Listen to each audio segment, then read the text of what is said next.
Oh my god. Speak. No, Um, I refuse. Okay, excellent. unionize. Don't tell me what to do. I will because that is maybe like my entire role here. Not tell you what to do, but just, tell you what not to do. Great. Even that I feel is too far. I don't like it. Okay, great. Well, if you want to unionize, you can. But hey, Party! Party! Party. I It's a hate it here party. so much. I hate my own channel. Hey, welcome to this month's episode of Echoes of Divinity. We're not gonna stick around too much because we're gonna open this with some fun stuff that you're gonna find out about real shortly. The only thing we are gonna shout out is keep your diaries free for next Thursday because next Thursday you can come and watch Thirsty Thursdays here at 7:30 while we rank Twilight characters. That's literally all you're gonna get shouted out today until the end of the episode. So if you care enough about these people and who they are and want to learn more about them because they're pretty worthwhile learning about, then you should probably stick around until like the end of the episode. Do you guys agree? Mostly. Pretty Yeah. much. Yeah? Yeah. No. Okay, great. Um, you know what, actually? Because you all decided to stick around, and because I like to be super mean, Prometheus, what happened last session? Fuck. Would you like to All recap for us? yes. We met a new friend, Hakari, who was accused of killing someone. Not, I'm not able to recap. You're gonna have to do it. I wasn't paying attention enough to take notes. No, that's You not right. stole from you stole from our new friend. I did You immediately. then The threatened our You new moment we friend. did. met, You then drugged our new I friend. lifted the ring from his actual finger that he was wearing. And then you Yeah. Uh, tried to stab him again. I did not try and stab anyone, thank you. You did. The there was some developing tension, however, between Tybella and our new friend, and also a little bit Marcus, because Briley exists in between these two now in some way. Apparently, they both think that Briley is their bestie in some kind of way. Oh my god, Bestie Also, Wars! Briley had told Hakari that Marcus was missing at some point, I believe we were informed, and also envisioned herself as in some sense with the image of Velendar. Um, I hate that. I just want to find Briley now and like ask her some questions in a not entirely threatening way, but with just an underlying tone of possible threat. Right, okay. I'm really glad that, yeah, that's literally everything that happened. Excellent. We're still in the fucking tavern in the stormy night. We haven't got out of there, I Yeah, don't which think. is hilarious because I'm pretty sure you guys were like, yeah, we're gonna fucking yeet out of here so quick, and Mm. you did not. Also, no one Um, seems to care that the queen is dead, or no, for the most part. yeah, like that's a yeah, who knows? I guess you'll have to find out, and that's what we're gonna do this evening. But until then, we're gonna take you back to a moment a long time ago, um, or yeah, about a year or so ago. Featuring one of the characters sitting in this screen right now. We'll see you very soon. Enjoy. You two, at this point, are incredibly familiar with each other. In fact, you're like best friends. You're on this expedition. You don't really know what you're seeking out. You just know that Briley has kind of been like, do you know what would be fun if we went to Ascendus? But there is a sense of purpose to Briley that makes it feel like this is important. As you have traversed, this hasn't been a journey by foot. You've had to get on a boat, and by day 2.5, 3, you're finally standing on soil again.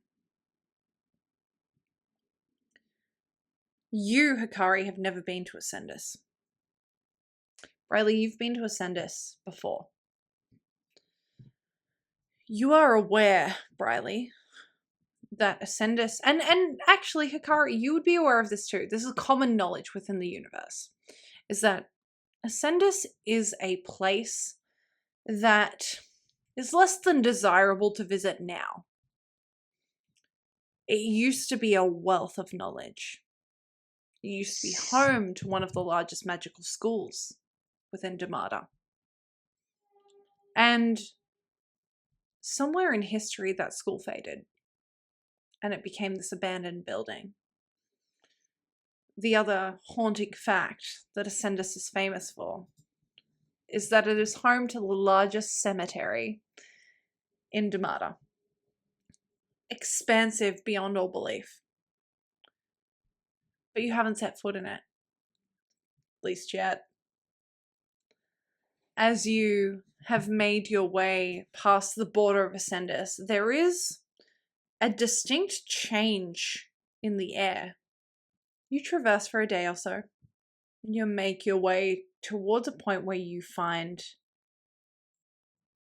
or where you're in the beginnings of finding a tavern. And there is a moment that happens, Riley, where you see a figure. This figure is Drow. Mm-hmm. Dark, almost jet black hair. They look as though they are waiting for someone. They're standing there almost impatiently. You can see them shifting their weight between their feet. And they are constantly looking over their shoulder. It's almost like they're attempting to slink back into the shadows. You clock this person also, Hakari, but it means nothing to you. They're just a person in the street. To you, Briley, this is a figure you recognize. You've seen this figure before. There is a fear that strikes you. I think Hakari would see me stop in the street, and my entire personage would just stiffen. And I think Hakari is wise enough to recognize fear. There is just this immediate tension that just rolls through her, and she stops, and her hand flies back. And I'm going to cast Aid.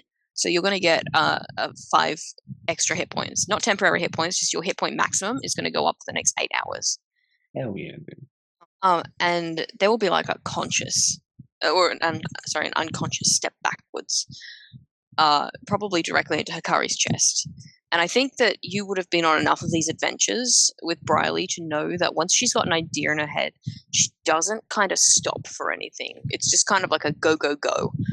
Until she like follows the thread to its inevitable end, right? Or to the knot that she wants to pick out a little further. Very rarely does she ever stop. So you, I think, would clock immediately that something is wrong.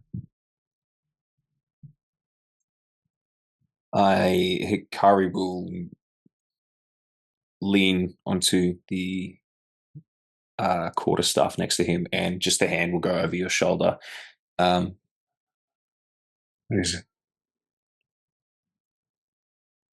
Him.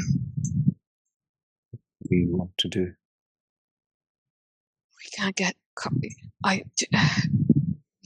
caught here by him, not by him. Before you can even finish what you're saying, this person clocks you. This strong armed drow figure lays eyes on both of you. Briley, at you particularly. You see this aggression as 2 daggers are drawn from this figure, and he looks at you and he says, "Not now, bitch." Not this time. And Hakari would know I carry 2 daggers with me when I am traveling for protection. They're in my boots. I'm going to draw them and disappear in the flurry of pages and appear behind this guy, and I'm going to stab him in the back. So that's 5 points of damage, Okay. plus 6, 14, 15, 16, 17. What is that? I didn't ink this dice. 18, 19, 20 points of sneak attack. No, that's not right. 16 points of sneak attack damage. Okay, great. What's the 16 total plus 5. damage for that? Sorry? 21. You watch as he almost, like, his knees buckle, but he doesn't fall. It is like he's struggling to hold his own weight. And he... Lockie, can you take your headphones off for a second? I'm gonna say into his ear. Tell the others I said hi when you see him in the hells. So- Hakari, you will have in your travels together, you will have seen Briley like attack people before in self-defense, but this is something different. This is like, I need to be first. Hakari will kick the stick forward and run up, sort of leap over the bow staff coming down directly towards his shoulder to try and like push that dagger deeper in. 27 to hit. Holy shit, yeah, you hit. So that is only 7 points of bludgeoning. As it comes down, I'm trying to push the dagger in. At that point, my hand's just going to shift up quickly across the staff, and I'm just going to unload a fist of unbroken air into his mouth hole. Okay, great. 24 points of bludgeoning. And as that extends through, he is technically pushed back 20 feet away. But instead, I want to knock him prone with this, if I may. Yeah, because knocking him back would be knocking him into Briley. So he hits the floor. Just a baby. He hits the floor instead, and he looks up at both of you, and you see this panic and fear and self-preservation within his eyes. As is there anything else you can do? Flurry of blows, this dude.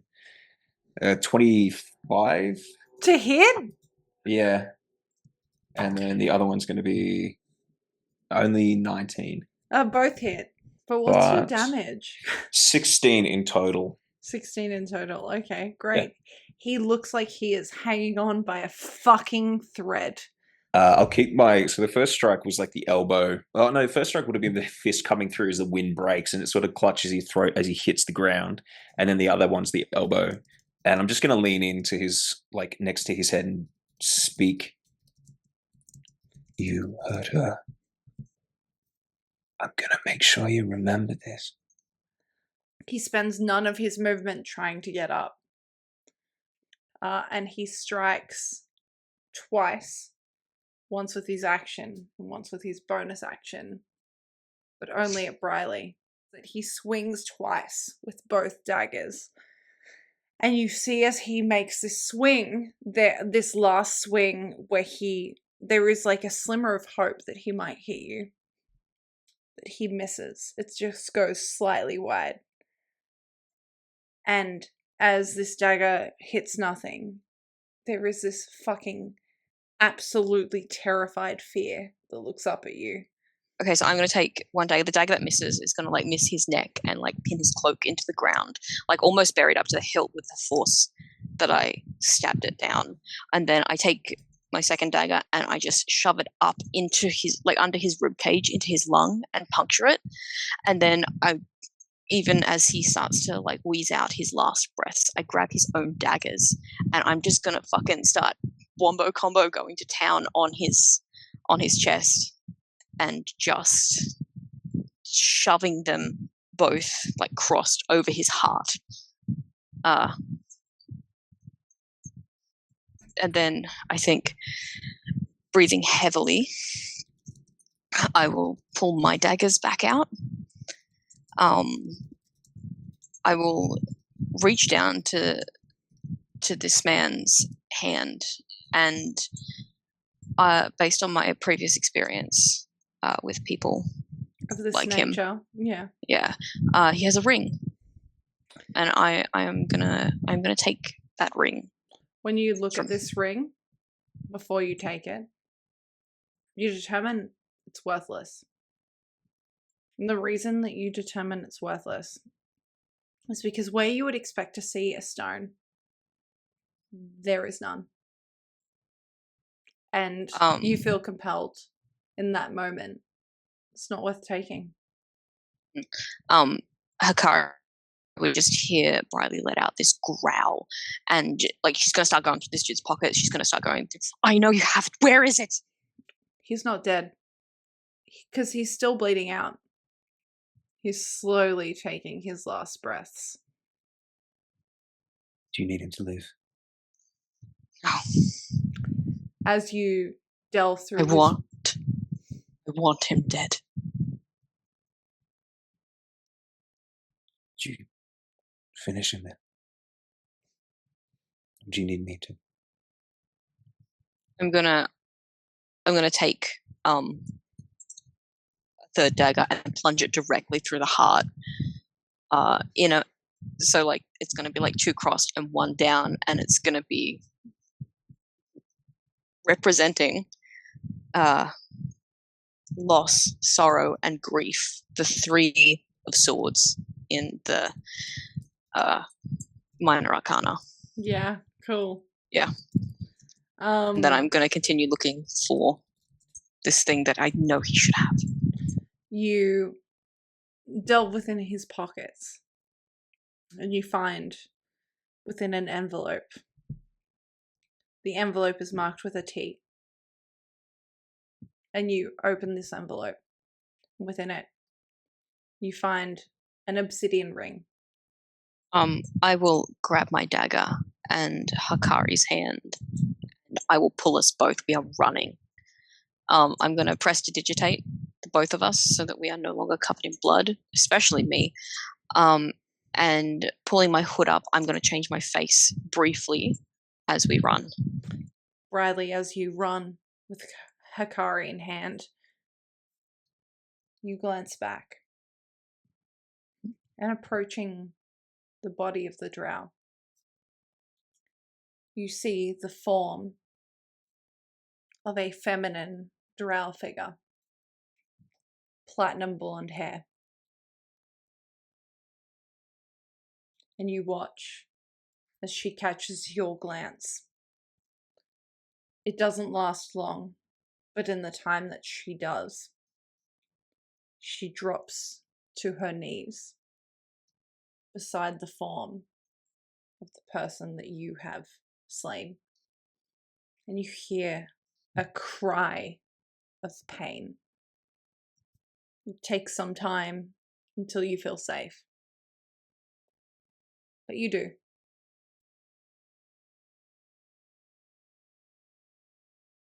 Riley, it has been an incredibly tough passage of time. You think it's 24, 48, 72. Like your mind kind of wanders amongst these different hours and the passage of time in general. And you're not quite sure where it was that you were brought back to the mortal plane. But you're aware that you weren't here. And what's terrifying about that is that you don't recall where you were. And you don't recall what was happening there. It's almost like you closed your eyes and there was nothing. And then when you awoke, you were somewhere you didn't recognize. You were in Agora. And it took some time. You remembered why you were there. But you had to find your way out. And the only place you felt safe to do so was back in Maluhia, in Eladria. Amongst the one remaining friend that you haven't let go of just yet. And the journey, it takes some time. You think about everything. Feels like a lifetime. In that passage of time in that travel, is there anything that you think would be replaying in Briley's mind? I think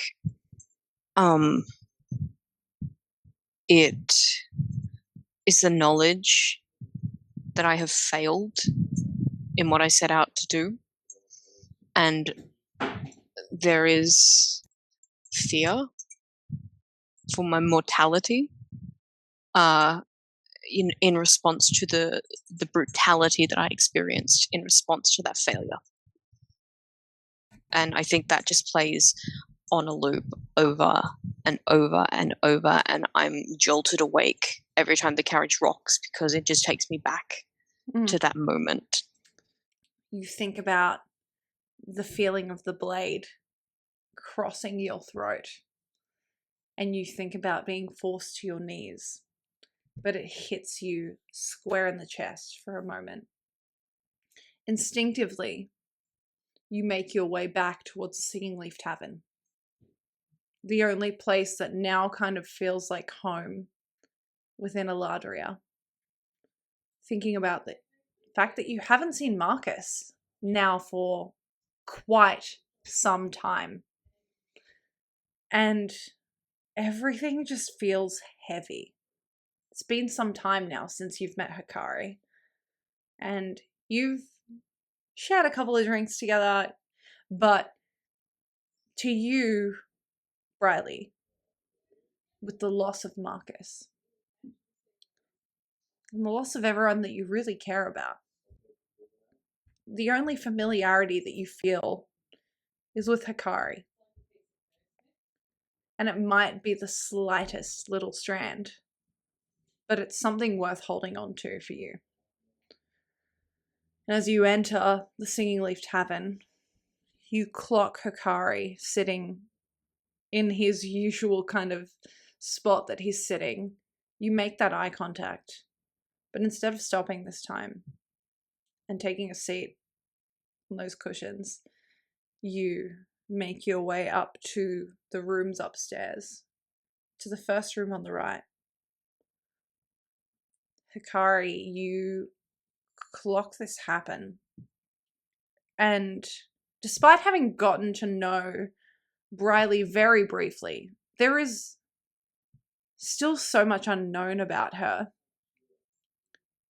But the way she has entered this tavern feels different. And there is a deep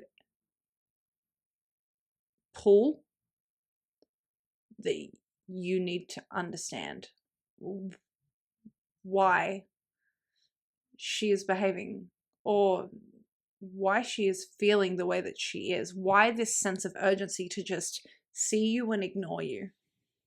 And you find yourself drawn to follow. Briley, as you enter this room, you make your way towards a mirror. You stare at your reflection. Can you describe what you're doing in this moment? I think I will have been wearing travel clothes as opposed to my normal, more scholarly thing. I will have kicked the boots off almost immediately because I just feel filthy after the hours and hours of travel that have brought me back here. And I will remove the scarf from my neck, and there is a scar, fresh as a new dawn, across my throat. There's still like the crusting of blood around the edges of it, and I will be inspecting that because it is new and it is brutal and it's scary. Hakari will sort of open the door gingerly, I think. Not say anything initially. But we'll step in quietly. I think he probably has this sort of surge of desire to protect. So it'll just come to the surface a bit as he feels that tilt towards anger there, but tries to hold back. Who did this to you? I will meet your eyes in the mirror and turn around. And when I turn around, the scar is gone. Hey, Hakari. It's been a while. Maybe too long, by the sounds of things. Yeah. Are you okay? I'm just going to cross the room and I'm going to hug him. I'm going to bury my face into his chest and just hold. I'll hug back. I think there will be a moment where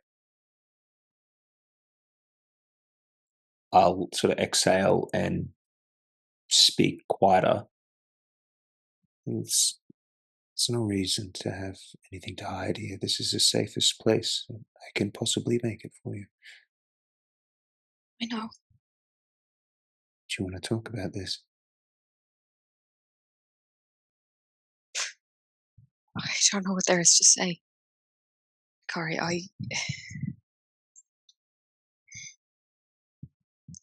I am. You know that I travel. You know that I look for my people, for elves, for magic. But it went wrong this time. I'm okay, but I'm tired. It's a long journey back from Where? Angora. People looking for you. They won't find me. Even if they did, I won't let them hurt you. Sweet. It's the right thing to do. You're talented, and that can draw attention, both good and bad. Not talented enough, it seems. You made it back here alive. I did. Barely. Do you need healing? I'm okay. I will gesture to the bed to sit. I will sit. Hakari adjusts his just the top of his gi and gestures to a scar that's sort of across my neck and sort of down to just between the pecs. I earned this once, and I will show it any time I need to. Just as a reminder that we make it out of these things and we learn from them. But it doesn't mean we have to enjoy what happened. You might not need healing, but I think right now you need a friend.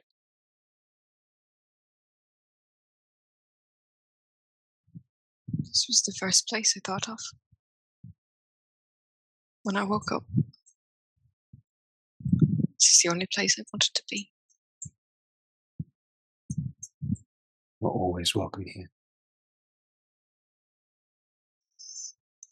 And I will reach up and pull the lens down, and then you'll watch as across my neck the scar comes back into play. It is huge and jagged. It goes from like the back of my neck almost to the other side, like a garrote. You don't have to tell me what happened, but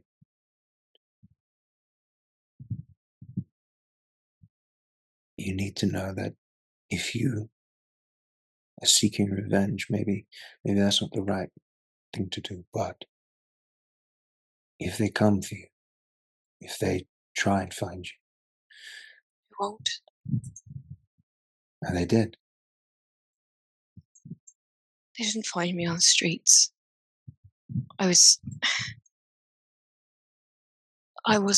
somewhere I shouldn't have been. I just wanted to learn, Kari. I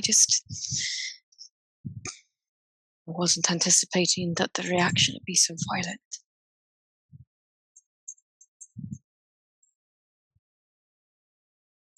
Riley, do you Do you need to go back there? No. And even after all of it, I didn't even find something worth looking at. What were you looking for? Knowledge.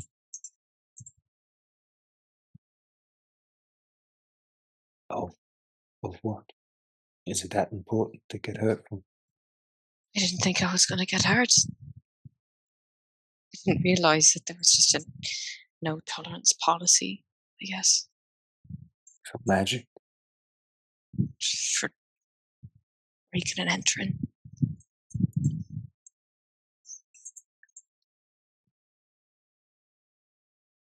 The no tolerance on that might be universal, but Generally, they don't kill you for it. They tend to lock you up for a day or two, and then you have to, get out.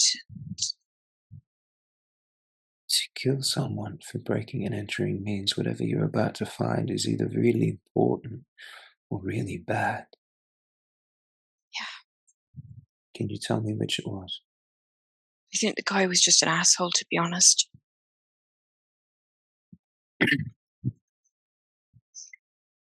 I've been here for a long time now. And I've seen a lot of people who I would consider assholes, but none of them I think capable of murder. Who was he? I don't even know. I saw him at the market. I overheard his conversation and I followed him. What did he look like? It's strange because you think back to the incredibly traumatic passage of hours that you've had. And instead of seeing a figure with features, you just see a shadow. In that shadow, you see a tone of dark purple skin and platinum hair. You feel like if you thought hard enough about it, that you could shift into them.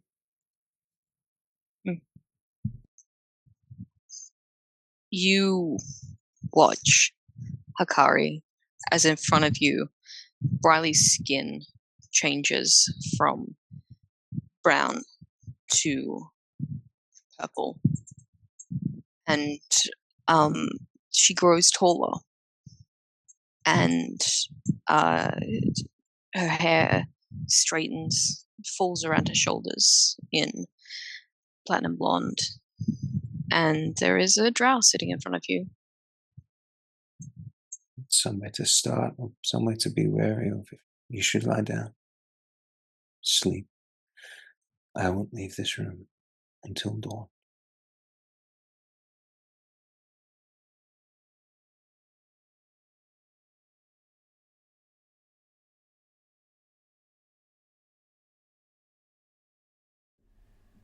Hey, we're back. Welcome. Deetwenty will reappear shortly. Promethean. Oops. I'd like to set the scene, but we're missing a party member. But it's okay because I can still do it based on where I'm going to start this session. So, Hakari. Yeah. Hello, D20. Hakari, as you stand in this tavern, having taken the time to now look upon all of these people, then feeling this memory, one after the other, come back to you. This memory of the time that you both stopped someone that was genuinely trying to kill Briley. But then you also remember that you've seen Velendar before. And you've seen, well, someone that looks very much like Velendar when Briley changed her form. But before you can say or do anything, we're going to travel over to Delphine. because Delphine, somewhere throughout this disagreement and argument that you were all having, decided that mortal plane drama was really just not her flavor. And having been given a disguise by yourself, Marcus, she could freely wander amongst the town. While I do greatly appreciate the disguise mask, I do think that it's not really gonna change too much. She's a 6-foot green lady with flame red hair. Yeah. You look Now that I'm way, just wearing more but now you're just wearing a attention. mask and also like a cloak. Great. I'm just more sus. Yeah, just a little bit, but It's it's a very fine. pretty mask, don't get me wrong. She still looks cute, right? You would have found a almost what looks like a lily, but instead of just having like a small amount of petals, it almost has double the amount that you would expect. It's this beautiful like lilac to purple ombre color. Stunning. Beautiful. She's gonna pick it up. Yeah, absolutely. You can add 100%. it to your inventory. You know she is. Oh, yeah, 100%. You spend your time in the town singing various lullabies to Honey, thinking about your journey up until where you met these people. As you are walking through the town square, getting dangerously close to the castle, but despite being naive sometimes, you're not that naive. What you do, however, see is a gathering of people all around the entrance to the castle. And you hear this voice booming, almost as if like magically projected. And you see the form, even from this distance, you know, a fair distance away, you see the small form from a balcony of King Ashir. You don't know that that's their name because you're pretty unfamiliar with Agora. But you do note that this figure, having now spent a little bit of time in the castle, looks like one of great importance. Then you think back to the night that you stayed in the castle with the rest of the party, and you remember that the king and the queen walked past while you were having dinner, and you recognize him immediately. Yeah, okay.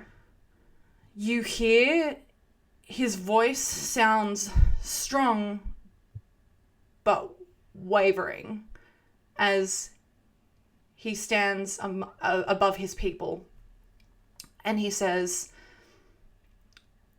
"This is never a message that I wanted to deliver, nor is it one that I expected so early in our lives.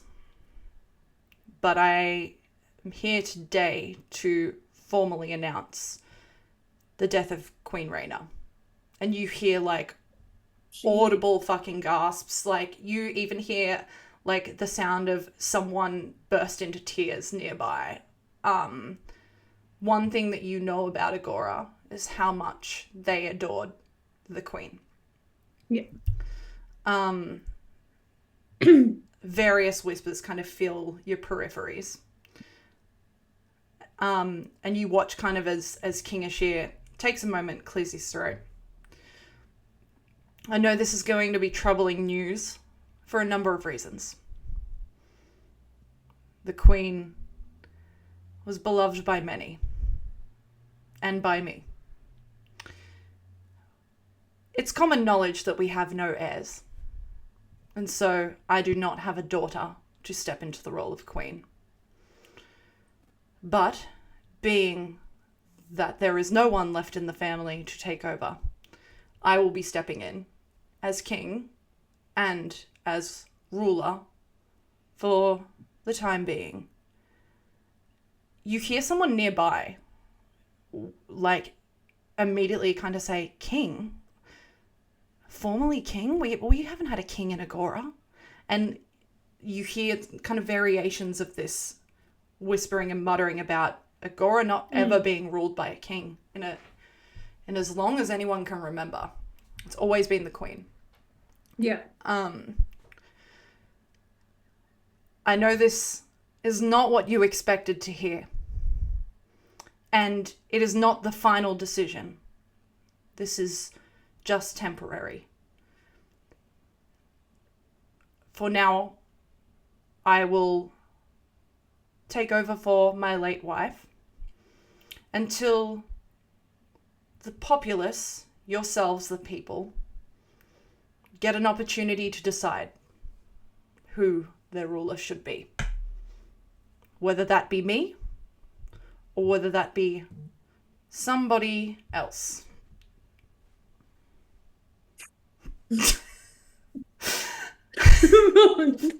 You feel like somewhere far away, Velendars raised his hand.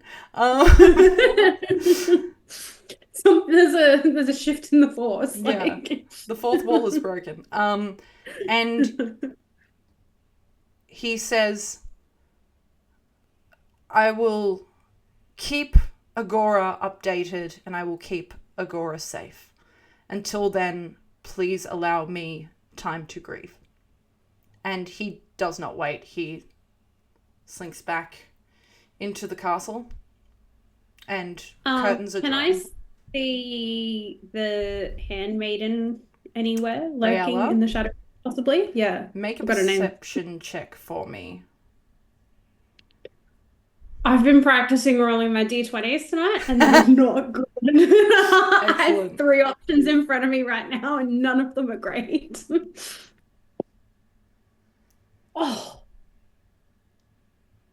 Yeah, okay.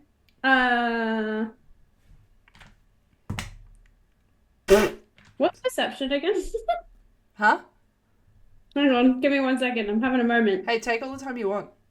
You're good. Dirty 20. Dirty 20? Yeah, cool. You don't see her up on the balcony.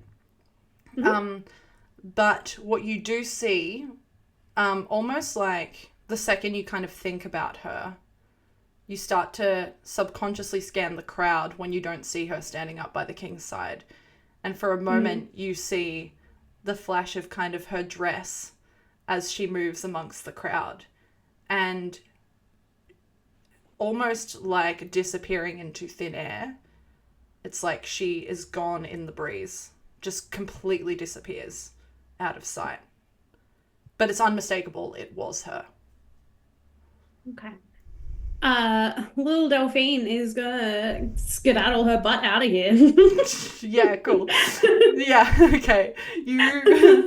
You make your way back towards your friends, back towards the tavern. Kind of keeping your head down almost subconsciously as you're doing it, but you're also you're also moving with purpose. It takes you a few moments to get back. And as you kind of swing the door open to the tavern, and make your way back towards your friends, what you encounter is basically like everyone's beginning to pack up their packs, look like they're ready to go. And Hakari, what would you look like as this realization hits you? Because that's when Delphine's going to enter. Hakari will sort of look up from, if I remember correctly, Tybella had just pulled in the barmaid. Yeah, Mila has think. since left. Okay, so cool. she has kind of been like, "Can I go?" and just left. And almost in her place, like trading spots, Delphine arrives. Okay. His eyes will shift over to Velendar. Just narrow. And knowing what he knows, probably just have like a clenched jaw and is just questioning what to do here. Am I going to notice that, do we think? Great question. Make an insight check for me, but do it at disadvantage because you're packing your shit up at the moment. And I feel like this would more be kind of like a I'm getting ready to go, feel someone's eyes on me scenario. While they're doing that check, can Delphine just burst in and go, we should go. We should go. We should go. The king just announced that the queen is dead, and lady who we spoke to, forgot her name again. Rayella. Oh, Rayella. Look, it's totally on brand for Delphine to forget the name. Oh, yeah. Is in the wind. We gotta go. We gotta go. What do you mean she's in the wind? We absolutely threw her under the cart for the responsibility of murdering the queen. She should be in chains by now. Well, she's most certainly not in chains, and Agora has a king. King? And Velendar is visibly confused at this. His version of political machinations did not see that sequence of events coming. So on the insight check, at disadvantage, I rolled a 6. The other roll was a 9. Nice. You Good. saw nothing. How much do you think would you be like concealing your emotions, Lockie? I'm gonna let you decide how, if anything, what kind of a read Velendar gets on you in this moment. I think my emotions would be somewhat in check given my discipline. Mm-hmm. I'm happy to make either a wisdom save or something to see if they spill through, though, if you prefer. It's totally up to you. I genuinely think it makes sense to go over his head. Sure. We've got Delphine interrupting. We're packing shit away. Yeah. Velendar's focus is probably it'll be on the tension that's arisen between Tybella, Marcus, and Hakari in general, but it will be a very is anyone pulling a weapon type paying attention as opposed to, how are your feelings doing on the inside? So yeah, I think hearing Delphine rock in as well, they would be repressed pretty hard and just waiting to see what we're actually doing, if we are getting out of here, if I'm stealing supplies or doing that previous plan as well. I just want to say Ricky did the cutest stretch and nobody else noticed it, and it was all I could look at. And then he turned around and I'm in love. He's a beautiful boy. He's a good boy. As you are all kind of gathering your stuff, Tybella's getting her stuff together. She looks at you, Delphine, and she goes, when you, just to go back to the wind thing, when you say on the wind. In the wind. Okay, in the wind. Can you be slightly more clear? Well, she was there. She was not there. I don't know where she went. Like she teleported, she just was really sneaky. What?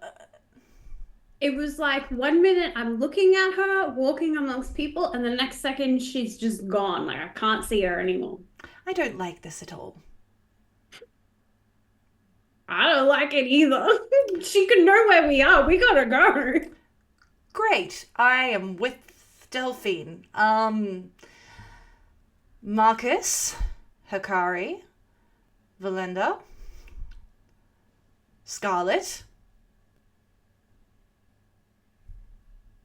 Let's go, dear. I mean, I don't know what you're faffing around with. I've finally found my bits. I'm all good. Got my shirt on. We just need to pick up a couple of things. Now, we had a splendid and marvelous plan to escape. Given the terrifying news Delphine's just delivered, let's ditch the boat and let's walk. Love your idea, Tybella. Let's walk. Oh, now you want to listen to me. Great, Marcus.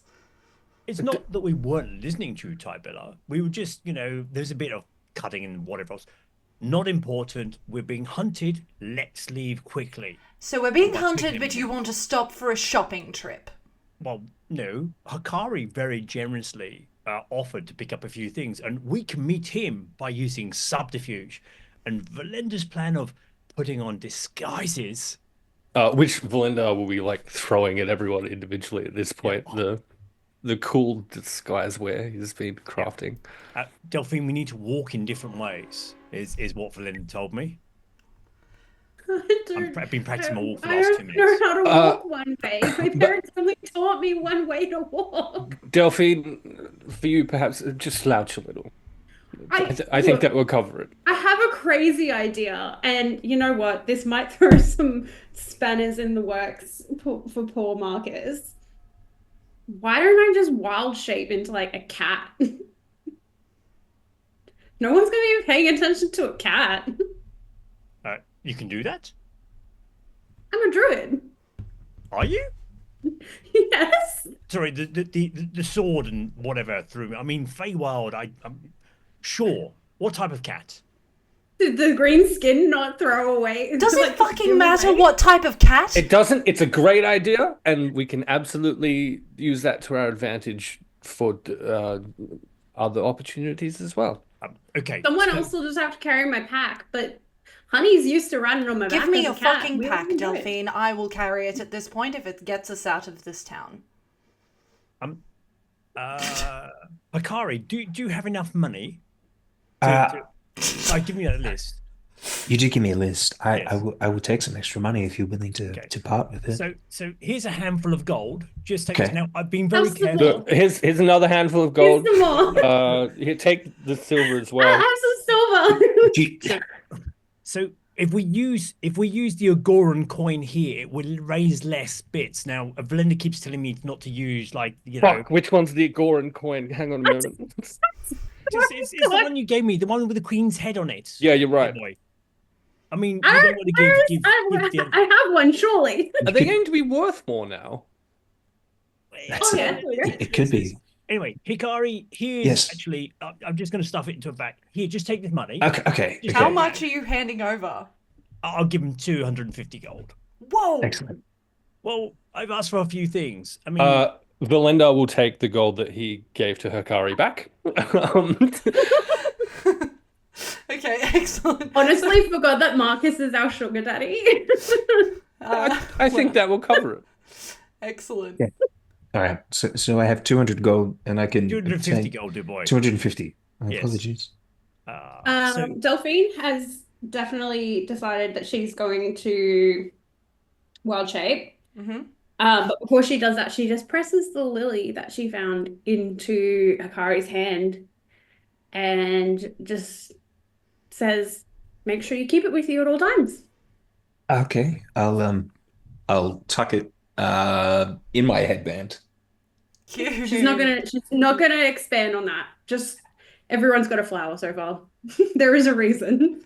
I think, Velendar, aren't you Okay. wearing yours? Or am I wrong? Possibly. I feel like that is a thing that you said. Yes. Did you just decide in the moment? Yeah, great.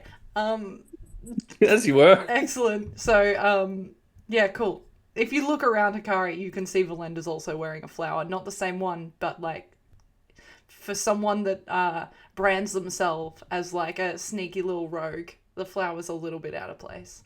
I will have you know Velendar does not brand himself as a sneaky little rogue. Thank you. That is I'm not saying so beneath him.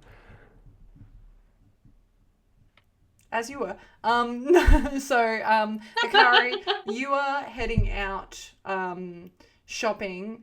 Tybella will change her appearance in front of all of your eyes. She will transform into an elf, but not the same elf that you have all seen her in before. She has this like deep red auburn hair pulled right up off her face. She also like shrinks like a couple of centimeters and keeps the same clothes on, but has a deeper olive complexion, a couple of freckles on her face, this kind of little like nose that looks slightly too big for her face. I And bet she's still hot. everyone's hot in Damata. Everyone's hot in Damata. Yeah. Correct. And she looks at you, Hakari, and she says, "I will come with you because I don't think you should be left alone." Oh, the cat was definitely coming as well. Seems we've got our own little party out here. Shopping episode. Yeah. Let's go.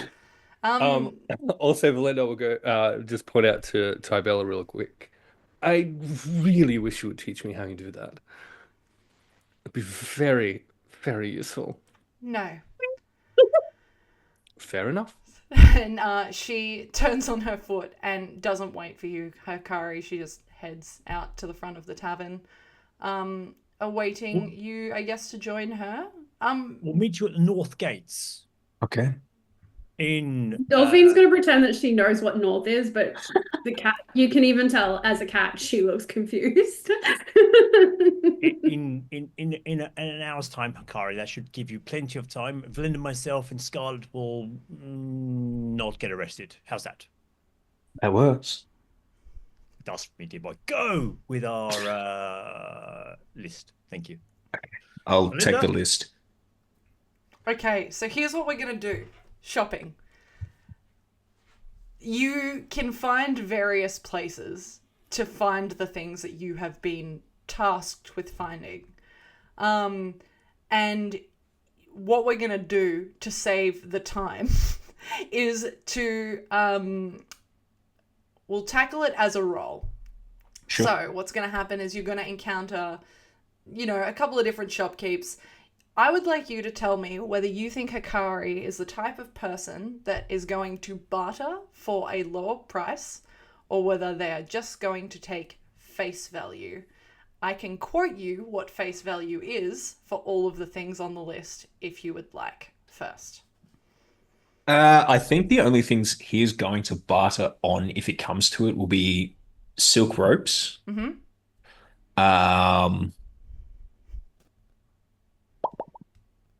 The medical kits. Everything else, he's probably just going to assume it is what it costs. Cool. The various places you kind of visit, you can only find 3 healing potions. Okay. The shopkeep tells you they're 50 gold piece per healing potion. Are you going to barter on those? Is Tybella with me for this? Yeah. I'll look to her. You'll look to her. Yeah. Look, these are cheaper where I come from. Is this a normal price or what's going on? She will look at you and she will just say, "Oh no, this is your task. I'm just here to make sure that you don't die." Okay. Sounds good. Let's take that. Okay. You hand over 150 gold for 3 healing potions, which leaves you with 100 gold left. Sick. For silk rope, which you would barter on, there is only 1 in stock, so you can't get 2. Okay. They quote you 10 gold pieces for the silk rope. Make a charisma roll for me, please. Just a straight charisma roll. Sure. Because it's not even about you persuading. I just want to know, what your vibe is with this person in general. Okay. Hell yeah. Okay. A strong 11. Okay. Cool. They knock it down to 8 gold pieces for the silk rope. So you can deduct 8 gold pieces for 1 silk rope. Hell yeah. The manacles, they have 2 sets in, they have more than 2 sets in stock. There are only 2 gold pieces a set. So you pick those up, 4 gold pieces in total. That sounds like a steal. Mm-hmm. Speaking of stealing, is there any shiny rocks around? Because the cat is going to be gathering those. Roll a investigation check for me. I'm a cat. Yeah, right. In the meantime, for the dagger and the rapier... With advantage then, obviously, because everyone loves cats. And you just be like, scritching the little cat ears while you I just want to know around it. how the cat is picking up the rocks. But... in your mouth. Okay, excellent. For the rapier and the dagger, you get quoted 30 gold pieces for both. Not each, just combined. Okay. Actually, can I try How and are haggle 2 on the weapons dagger? cheaper than Yeah. a fucking potion? Yeah. Yeah. You can. Great. Make another charisma roll for me, please. Hey, that's better. That's a 15. Okay. Yeah, cool. they will take that down to like 23. No, yeah, 23 gold pieces. Okay. So you You save can go 7. lower That's if you want. nice. No, I'm good. Okay. 23. The last thing that you can actually find, you can't find any silver, copper, gold for jewelry making.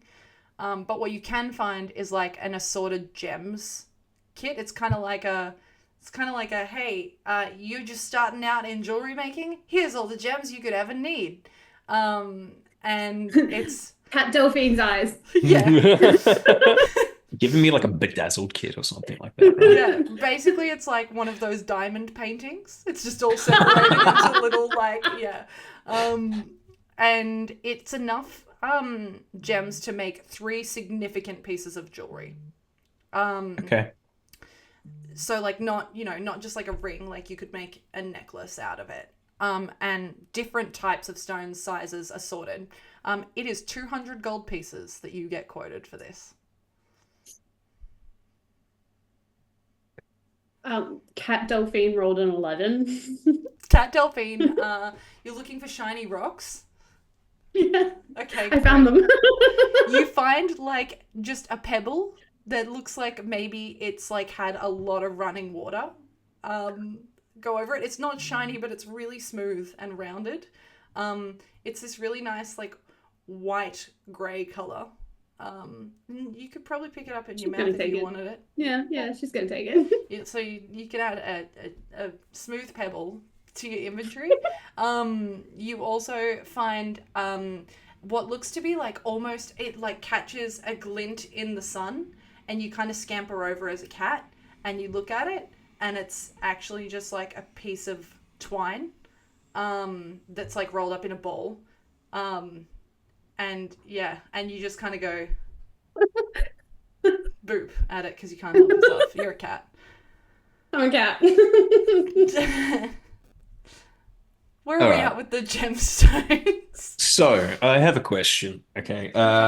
What's, if we can, not to get too far into what No, the you're shop front looks like. What's the counter setup? What am I looking at in front of us? You know, what's the material made of?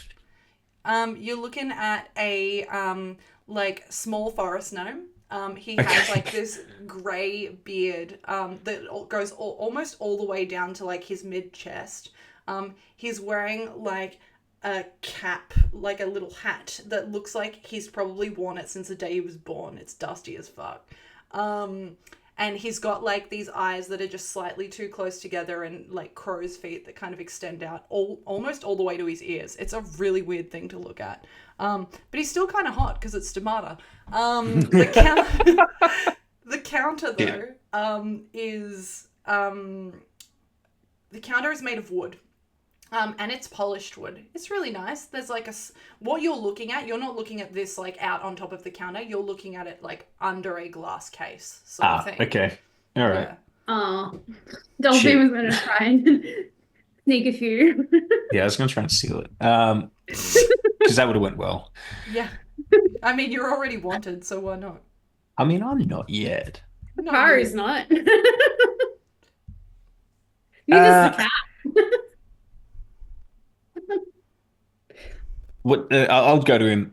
Look, my daughter really wants to get into jewel crafting, and do you have anything just a little bit smaller than this one? Just your first jewelry kit, that sort of thing. It's a birthday, and you know the queen passing. She's heartbroken, just devastated. That's a real nice story.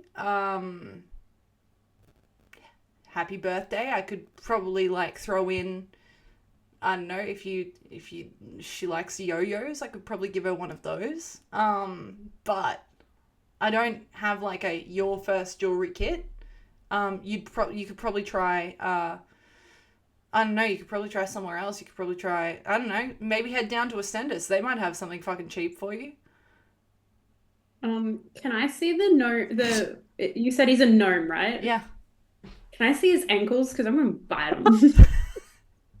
Yeah, you can. And you just watch him like Fuck. jump and flinch, and he's like, is that your fucking cat?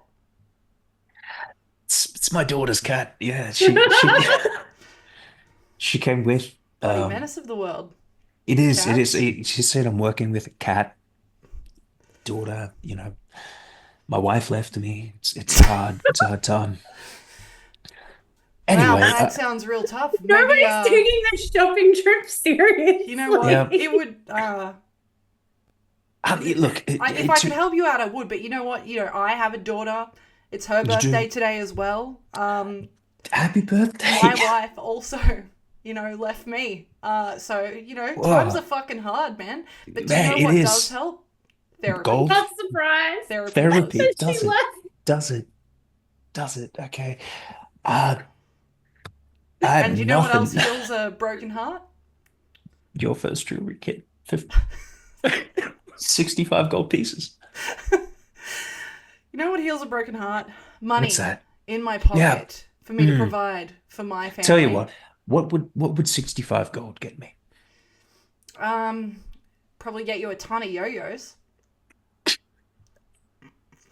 In terms of, say, like jewels, I don't think my daughter is into yo-yo. Listen, 65 gold. Yep. Okay. He pulls out like a jade stone. Just a single jade stone. It's like this big. I'll take it. This place It's is 65 expensive. gold. Great. He gives you the jade stone. And Fuck.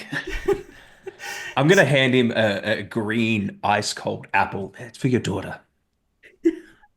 she's allergic to apples. Don't give it to her then. I'll enjoy it. Thank you. Hey, you can keep it. You know what? Good to have your business. Enjoy your travels. Is it? Thank you. And I guess you exit the establishment. Yep. And I head to the Kaivalya north. just looks at you like, that was interesting. I don't barter for things very much. Yes, that's really evident. That's really evident. I'm sorry if that was painful to watch. I mean, you didn't dive in to help. Make sure it didn't get killed, and I nearly did. Even the cat tried to help. I really could not care less about whatever it is that you are all looking for. At least in this shopping capacity, I have everything I need. If you're not well stocked enough for travel, that is not my problem. I'm well stocked. It's your other companions who aren't. Companions is the correct word. Thank you, Hakari. Welcome. As you make your way, I guess, after this very interesting shopping trip towards the North Gate. In the meantime, Velendar and Marcus are with Scarlet in tow. What are you doing? And Definitely please, not for the having love as of good a God, time as we did. Yeah, don't go to the same shop.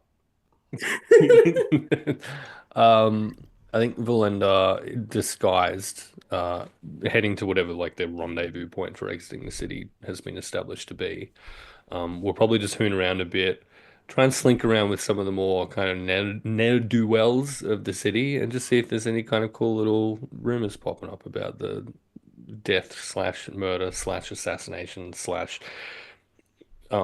obviously conducted by the handmaiden and her psychotic kobold assistant, death of the queen. We can do this one of two ways. You can both roll your own investigation checks, or one of you can roll with advantage. Who's both? Who else is doing that? You and Marcus. Cool. I think Marcus, buddy, do you want to do? I reckon separate. I feel like Marcus's version of this would be very different than the one. Yeah, Marcus is flouncing and you're slinking. Yeah, I'm actually doing sneaky rogue shit as opposed to not. Oh god. Fuck's sake. What am I doing? Investigation. Yeah. Actually, no, fuck that. Let's make a perception, because you're listening. You're not, like, scurrying around. I think he'd be actively Unless you want to scurry. prompting.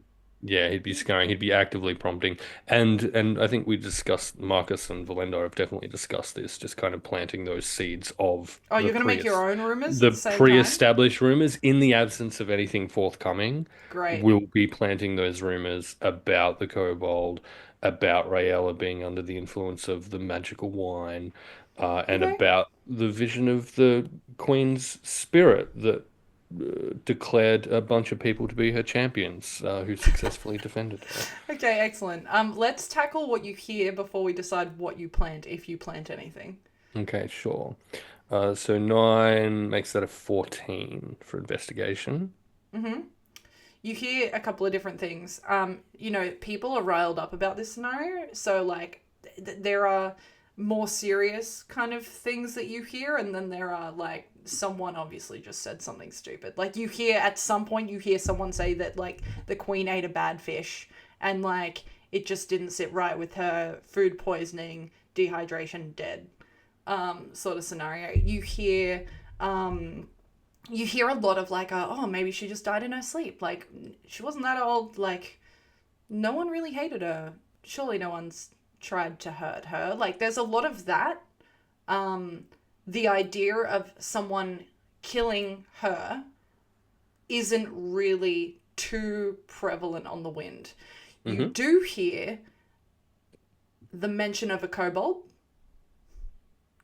And what you hear is you hear that a body of a kobold was seen being taken out of the castle.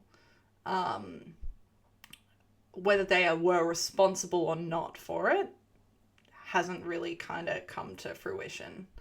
The other thing you do hear, and this is kind of like, as you're trying to sift through all of these shitty fucking rumors, the one thing that really catches your attention the most is that you hear that there was a cart left at the castle, and likely the perpetrator's body, if there is one, is being stored in their own cart.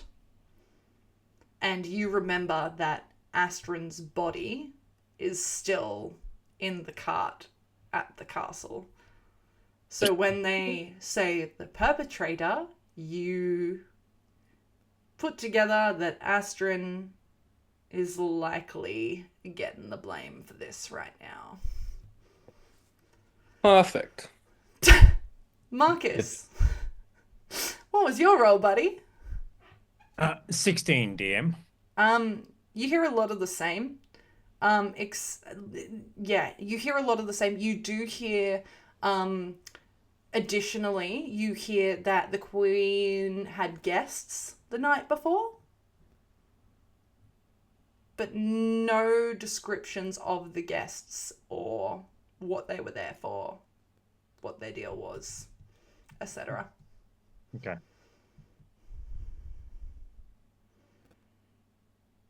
You feel pretty good. You guys don't feel like you're getting shafted for it. Yeah, it's not that bit. If Marcus being Marcus has scooped off Scarlet because Velendar's being Velendar, and Marcus is disguise, which basically Velendar gave him, which is this great mask, right? No one's going to recognize me in this. No. It'll be fab, right? Yeah. So he's going to steer off Scarlet at this point in time when we hear the conversation about Cart. Does she hear that, or is it just the Marcus piece? Because I'd rather not assail a castle at this point in time, dear. She seems to be sticking to herself. Okay.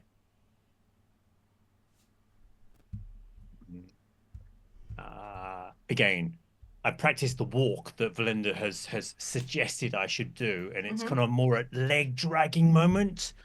Oh, yes, as we go through, just to throw off the audience from knowing it's me. And with that, drop in the conversation about the kobold being problematic. Could I use persuasion, deception, DM to start threading the story that there was more to the story? Yeah, go for it. You can use deception is what you can use. Sure. the mask clips a little bit, and Marcus starts to slur because he's got really into character. It's the Cobalt, and I've got a strange accent now. And the mask is like, oh, as I get an 8. Wow. Cobalt, murder in the night.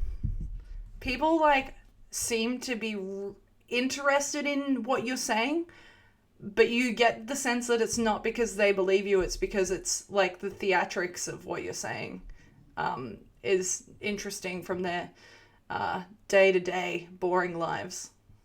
Yes, remember me, Grommy. You see a couple of them, you hear one of them kind of just say, Grommy, what a stupid name. Grommy. Velendar, are you doing anything else?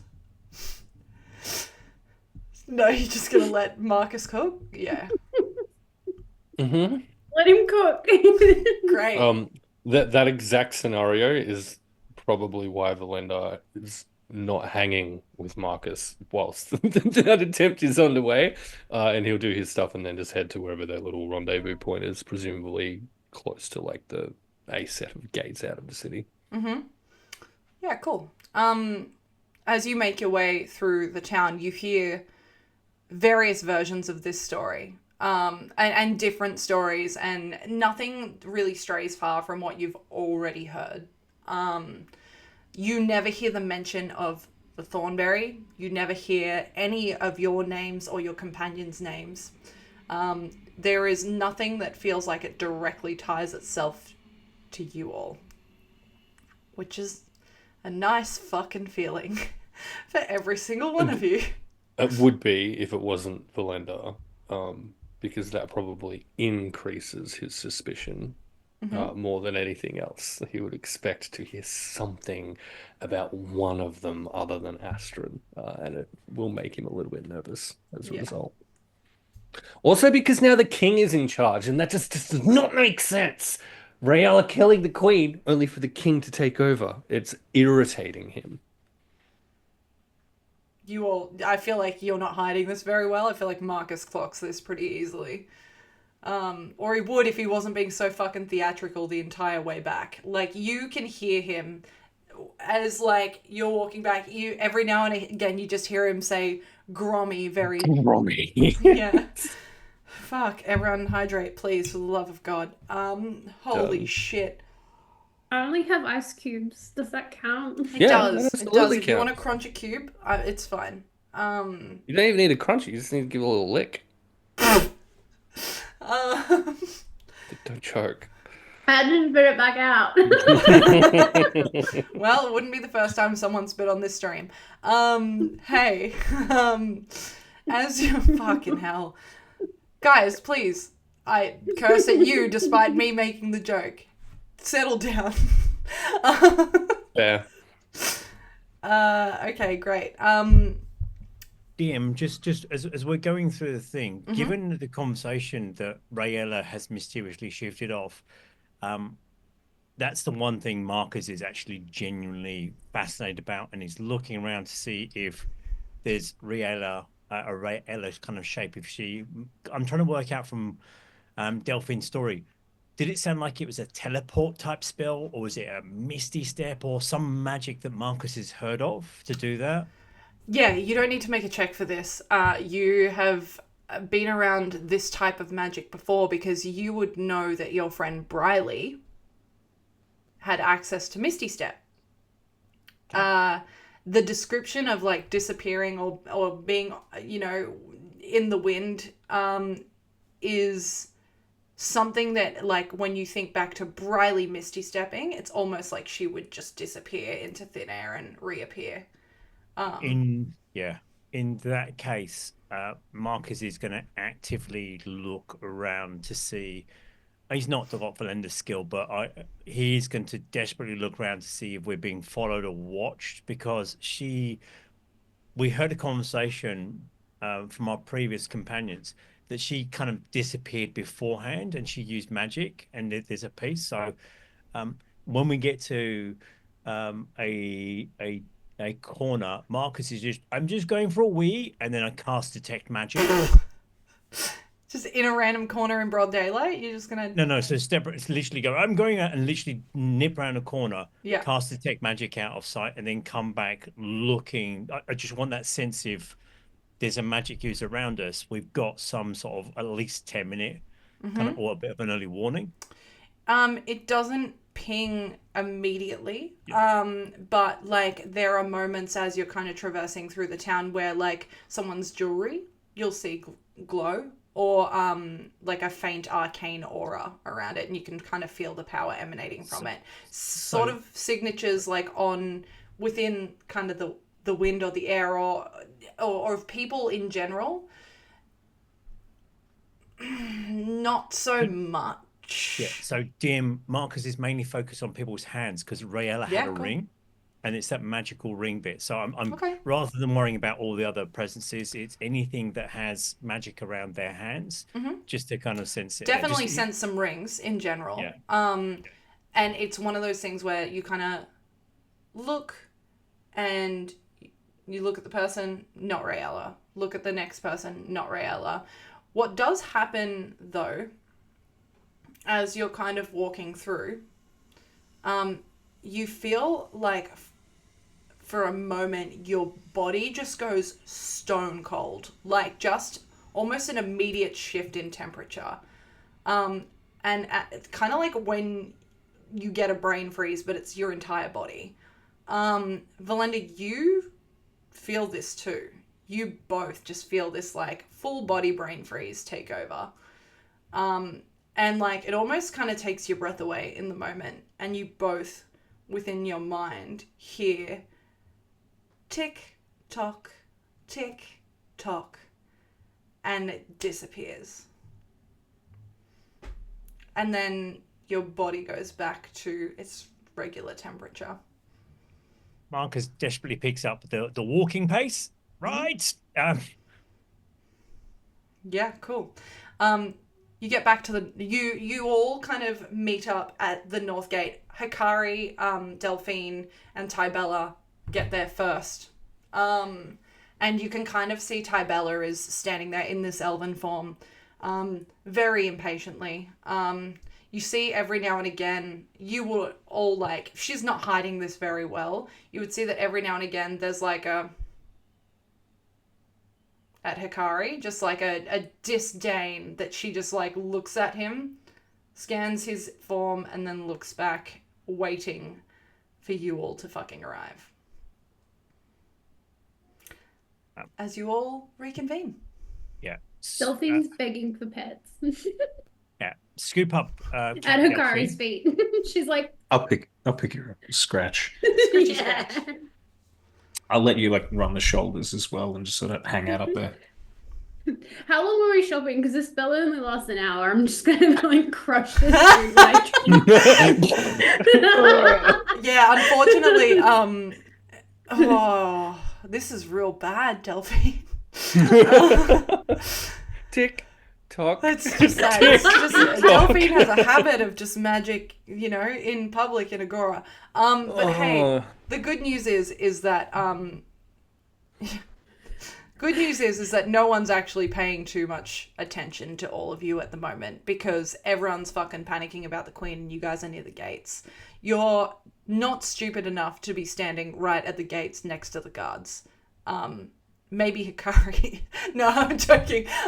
You've traveled a bunch, Hakari. You would know not to do that as well. Delphine, like, you pick up this cat. You're pretty strong. And Sure. And then this 6-foot woman like appears almost like princess carried in your arms. Exactly. Could you make a strength check for me, please? Yeah, sure. Great. Please be strong. Please. 14. You don't drop her. No, you're fine. You're fine. It's okay. And you set her Only down delicate gently. As you all stand at the gate, is there anything that you want to do before you leave Agora? No, I think just share those tidbits about what kind of rumors are going around. Point out that it seems that we're in the clear, and it's sounding most of all as though blame for the Queen's death is going to fall on Astrid at this point. And just a general warning to, I guess, as we're leaving the city, because I assume even in the wake of the Queen's death, there'd still be a relative kind of throng of people coming in and out at any given point of time. It's Just a a central general, location. It is the, you yeah, know, it's the capital. So, like, people yeah, are coming and going all the time. yeah. So just a general kind of warning to try and keep an eye out for Rayella for those who kind of know what she looks like, I guess. Cool. Delphine is going to remember she's got a rock in her mouth, kind of just and give this smooth pebble to Velendar. Covered in spit. Yeah. Thank you. Oh no. Oh no. It's in more than one stream. And what exactly is this for? Pretty. What wonderful, Marcus. Belinda. It's not for Marcus. It's for No. you. Oh, of course. Marcus is a trusted carrier of some of my things, No, though. you have to carry it. Oh,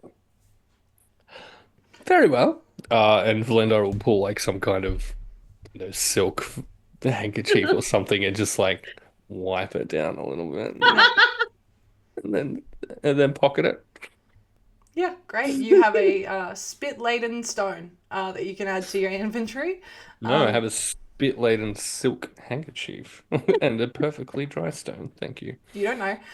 It could be permanently wet. But hey, you all make your way out of the city of Agora. And fuck, Delphine is penguining. Is what the chat said.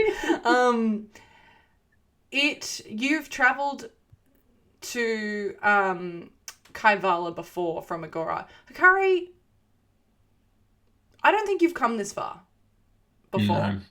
So this is all new to you. So you're the one with the cart. So Yeah. you are kind of taking charge unless anyone challenges you on that.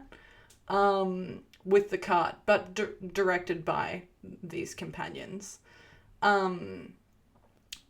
You are, all of you that have, actually Delphine, you wouldn't know this either. This is a first for you.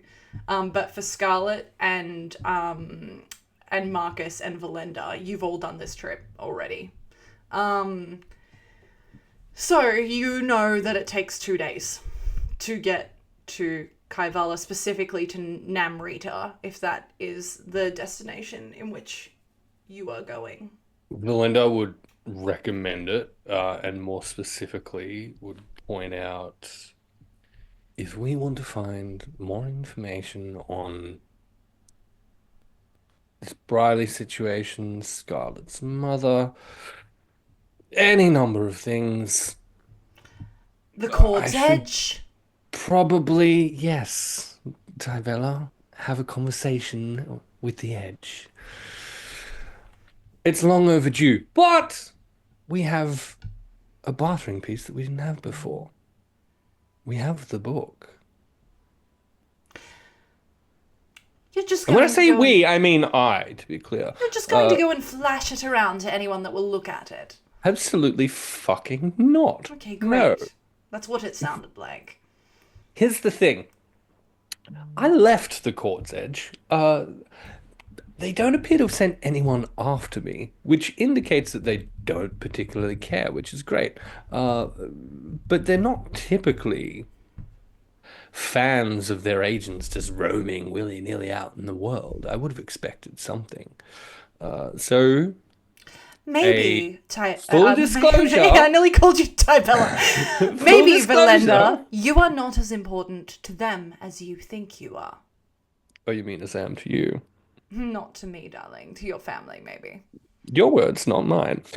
No, all I'm saying is that the Court's Edge are going to be the best source of information in all of Kaivalya. I can Marcus, will you perhaps. please stop writing? It is so distracting. So full of drama. So full of drama. I mean, literally, the way you two strain at each other, it's just, marvelously remarkable. Tybella Such a looks at you, Delphine, and at you, Hakari, and says, "Last chance to run for the hills. This is what you're stuck with. Could we please get a fucking move on?" I believe we're still moving. I meant faster, but thank you. New one, faster. I'll spur the horses on. Wait, do we have a horse and cart, or is the cart like we have to drag it? It's just Hakari like running. Because I was like, Hakari's not very strong. I can take over if he needs. Strong enough to hold Delphine. What, you're gonna wild shape into a horse and take the cart off? Anything to get away from the drama. So how we're gonna handle this is we're going to it's gonna take 2 days, which is one night. You're only staying overnight somewhere. So we will do a survival check. Hakari, if you are leading the pack, directed by people that have done this before, you can roll me a survival check at advantage. Cool. You also have guidance. Hey, thank you. Whoever cast guidance. As Marcus, how do you, because it is a touch spell, how do you present your guidance, Marcus? Marcus Butt tap. provides the ambience of the area to offer Hakari what seems to be the best path forward. So the leaves shimmer in the right thing. The rocks seem less loose than other ones, depending on what Hakari rolls. Hakari? Without guidance, it is a 22. With guidance, will be a 23. There we go. That was very helpful. 23? Marcus. Yes, ma'am. Okay, cool. Yeah, cool. It's like you've done this like 3 or 4 times now. You know, you the road from Agora to Kaivalya is, for the most part, at least for this leg of the journey, relatively easy. It's open field, rolling hills here and there. It is not difficult terrain. And so you manage to get through it relatively easy. You see various travelers mostly making their way towards Agora. Not too many kind of on the same path as you towards Kaivalya. It seems like that road is that direction is a little less wandered. You head through the hours of the day. Is there anything anyone wants to do throughout the day or prepare throughout the day before we get to a long rest? Avoid conversation with the peasants that I'm traveling with for the most part. Great. So your companions? No, yeah, Technically, sorry. Delphine's a princess. Yeah, how dare you? Marcus I'm is a going to higher spend rank than you, good sir. Marcus is going to spend time looking through the book in the thing and just checking in, just watching the unfolding drama between, Tybella and Velendar and the whole thing. And occasionally leaning over to Karen says, she ambushed us literally a day away from here at some point in time. So, hopefully that doesn't happen again, because that'd be, remarkably problematic because she's with us this time. And there was an owlbear over there, which we killed with a stick, of all things. How did you manage to kill her with a stick? It's a Why did story you kill an Velendar can tell you, but I have written several paragraphs about it, but now I've redacted some of the conversation because Queen Killer Grommy used that stick to murder the queen. I mean, there's more than one stick in the world. We tied a knife to the stick and a former traveling companion made it magical. Correct. See, Velendar knows where I'm going with this. Okay. Dark magics, Hakari, dark magics. Twisted fate. And I'm quite tempted to have a snort of this stuff. By the way, Hakari, we've probably got a lot to talk, and when we're not so close to, murdering each other. I've got this great bottle of Thornberry, which I keep hearing the word tick-tock going on again, and I might neck some of it because I'm fascinated to see what happens next. Velendar, thoughts? I will smack whoever drinks that bloody Thornberry wine. Okay, well, yeah, back in the bag.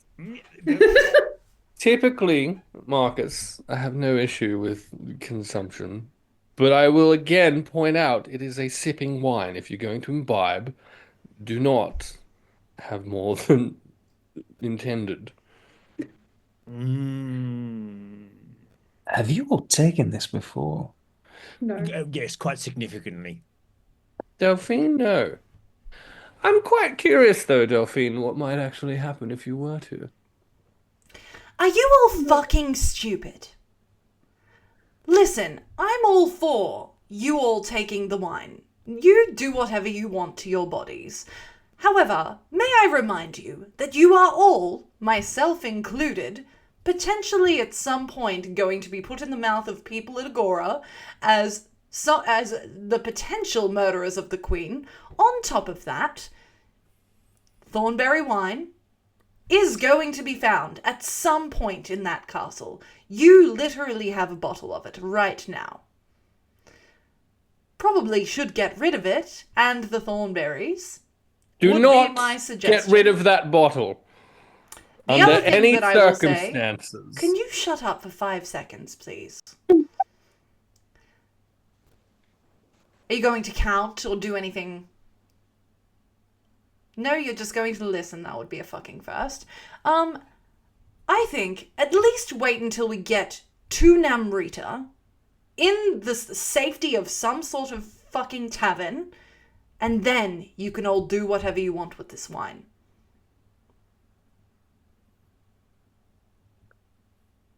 I'm driving, so I'm not going to take any of the wine, so... I hate to say it, but he sounds like the most responsible one. Despite being I a said fucking I would murderer. smack anyone who drank it. I bite my tongue. Delphine is the most rational of all of you. Which, as Makes the you cat uncomfortable. that bit the ankles of the gnome and spat out a pebble, I feel dirty saying that. Tybella, to interrupt your slight rant at this point in time, how That did would you be go out to of character Hakari? for you, Marcus, wouldn't it? Why, thank you for noticing. 6 foot. Hakari, how did you do in the shopping trip? Great. Really good. Great. You don't have any Delphine's change, just though. shaking her head behind him. Tybella's So- also shaking her head. So I got... On a technicality, I got Don't worry everything about you it, dear asked. boy.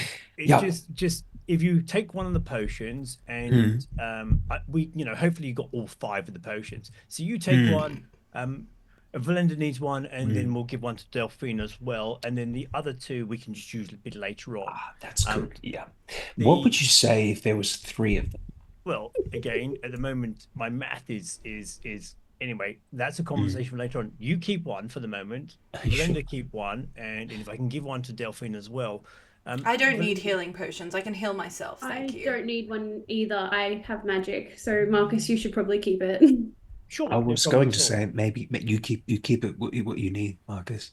And the rope of Velendar I thought might be quite useful. It's a very, very fine rope to keep hidden, given some of the circumstances we've got.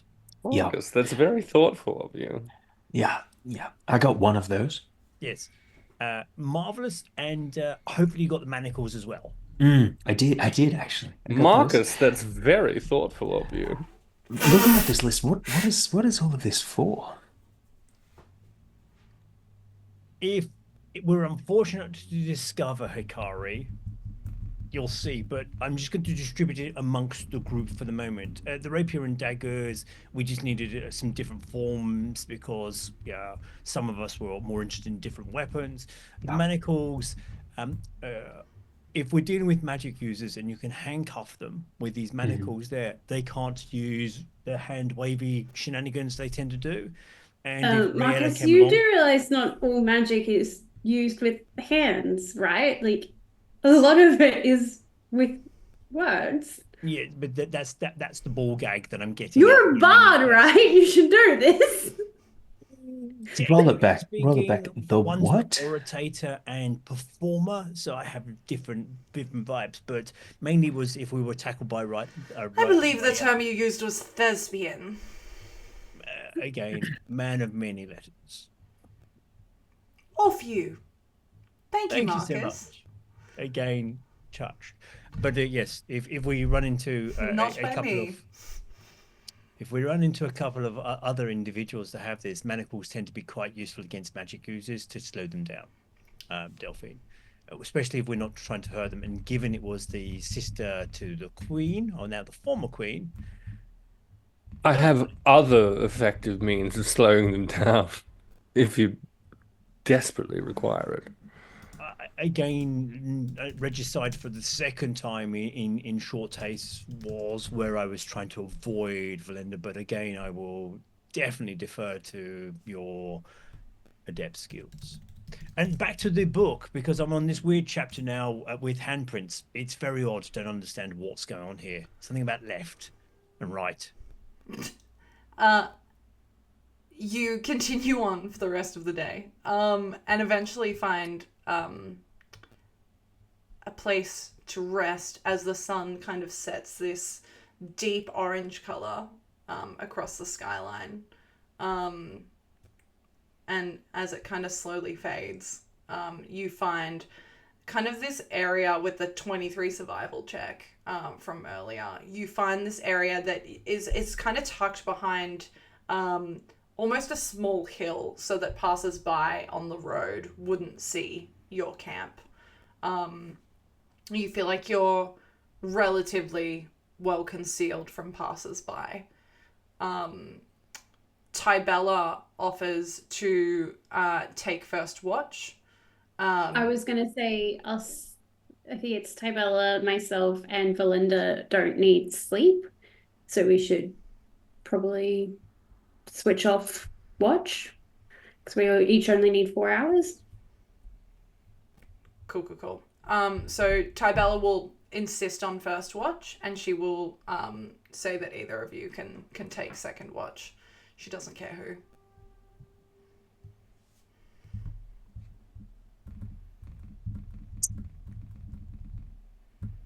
Yeah, I think Velendar will like do his 4 hours of meditation early up, and then so we're on the road out in the wilderness though, aren't we? Mm-hmm. Then yuck. As you were the first time, also. Yeah. But So I this think- time you actually feel concealed. Last time you were literally just in the fucking open. Yeah. Yeah, I think Velendar will just kind of hang out. Sneakily. More so Velendar's convinced that Rayella is going to send someone after them at some point, so he will remain aware and awake as long as possible, specifically to run away. If that looks like there's an indication that that's happening, to book it if it looks like someone is set onto them. Yeah, cool. You will make, as will Tybella, will make perception checks for the night ahead. So I need to do one as well? Yeah, are you staying up with one of the two of them? I'll take my meditation first. Okay, great. So you will also do one because we'll do, yeah. Yep, I've decided that that's what we're doing. We're doing fucking 3 sets now. You're kind of like in the middle somewhere so that there's always like an overlap of at least kind of 2 people. Yeah. During Tybella's watch, and you kind of arrive 2 or so hours into that, Delphine. Sure. There is nothing. She barely acknowledges your existence. She is sitting outside of the cart, scanning consistently. Every now and again, she kind of gets up and walks around the cart, walks towards kind of like peek around the hill. comes back, sits down. She has nothing to say to you, which to you, knowing Tybella and how cagey she is, nothing is probably the best thing that she could say. Yeah. What's your... She had strong opinions about my stupidity earlier. I will happily take nothing. What was your perception check? I got a natural 20. For a total of... Didn't even look. Perception 23. Okay, great. 2 hours in, you kind of arrive. How would you be keeping watch? How does Delphine keep watch? She doesn't entirely rely on what she can see. She also, because being a druid, has a deep connection to the earth and the fact that we are outdoors, would be very heavily relying on what she can feel through nature as well. Like there's like a little fox creeping around in the bush Cool. kind of thing. Love that. That kind of stuff. And she'd also have Honey doing little laps around Okay. the general area and coming back and doing little squeaks, their little squeaky talky, to talk about what they see as they go. That is so fucking cute. Honey does like a couple of laps and comes back to you each time, gently kind of nuzzles into your neck, and gives like very content, happy squeaks. Like this is as exciting for Honey as it kind of has been on and off again, despite all the tension for you. This is like a whole new kind of thing that you're experiencing, and you get the sense from Honey that they're just as excited about this. Yeah. Kind of like towards the end of the first 2 hours, Velendar emerges to take watch, and Tybella kind of like almost, she tries to make it like ships in the night sort of thing, doesn't want to stop and talk. With your natural 20 perception, you would see, and it is a weird thing, because you don't think you have ever seen any form of emotion aside from anger on Tybella's face, but you very briefly catch a glimpse, and you could swear that you see tear stains on her face as she heads to meditate. Velendar, what was your perception check? 25. You also see this. So as you're kind of like passing and she does not stop, you clock that as you make your way to watch. And given the conversations whilst still in Agora, would it be fair to draw the conclusion that that's coming from the conversations around her friend having been murdered, etc.? It would be a pretty fair assumption. Yeah. Okay. In no way is Velendar stupid enough to actually attempt to confront or deliberately draw Tybella into a conversation about that she doesn't initiate first. So, yeah, noted. Okay. Is there anything both of your like watches pass completely scary free? You kind of see in the distance a couple of travelers that are traveling through the night. They kind of look more like they are transporting different kind of wares or goods towards Agora. Nothing that you would clock as like sus. It is relatively normal for this to happen, particularly in a bustling city like Agora. Yeah. No, I think the only thing Velendar's going to do is probably just ditch the disguise that he'd put together to get through the city, in preparation for heading into Kaivalya. He'll I think his method of watch keeping is to find a position from which he could most successfully initiate Run. the assassination of the entire party. Just so he knows, where the most dangerous place to keep an eye on is. Promise. Yeah, great. I thought you meant to kill them all in He was their gonna sleep. kill us Look, you are you're fucking good at that. You know how to kill people. So yeah, you find the spot. Yeah, we know. We saw it. You find the spot that you think would be the most easy to sneak up on, and you place yourself there, and the night passes by uneventful. Lovely. You may all long rest and not level up. Oh, come on! No. We did so much. Oh my god, you guys did a shopping trip. Not even one? No. Not even one I little... bit not even one little someone. pebble. You you make you start your routine for the next day and continue on as you did. Thanks, Turquoise Vixen. Fuck. Hey, Lockie. Yes. In the lead again. Hell yeah, dude. Let's Hakari go. is like, you are the navigator extraordinaire. You get advantage again. Thank you, And you get Marcus. guidance again. Oh, that's a net 20. Oh, for a total of? Hang on. I'm a monk. I'm wise. 28. Holy fuck. Holy Wow. fucking balls, I guys. see. One question, though, before Go we on. continue into this second day of traveling into Kaivalya. My recollection is that we needed some, rock solid forged paperwork in order to get through their whole lockdown wall situation, right? Yep. Okay, great. With that in mind, over the course of this day, Velendar will bring that up with Hakari as to whether or not Hakari has paperwork of that nature. But as you were, 28.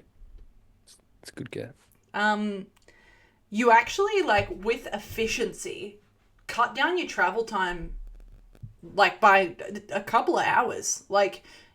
As the three people in the party that have done this trek before, or four, including Tybella, and Scarlet and yourselves, you're starting to see kind of the wall that surrounds Kaivalya approach a lot faster than what you would expect it to.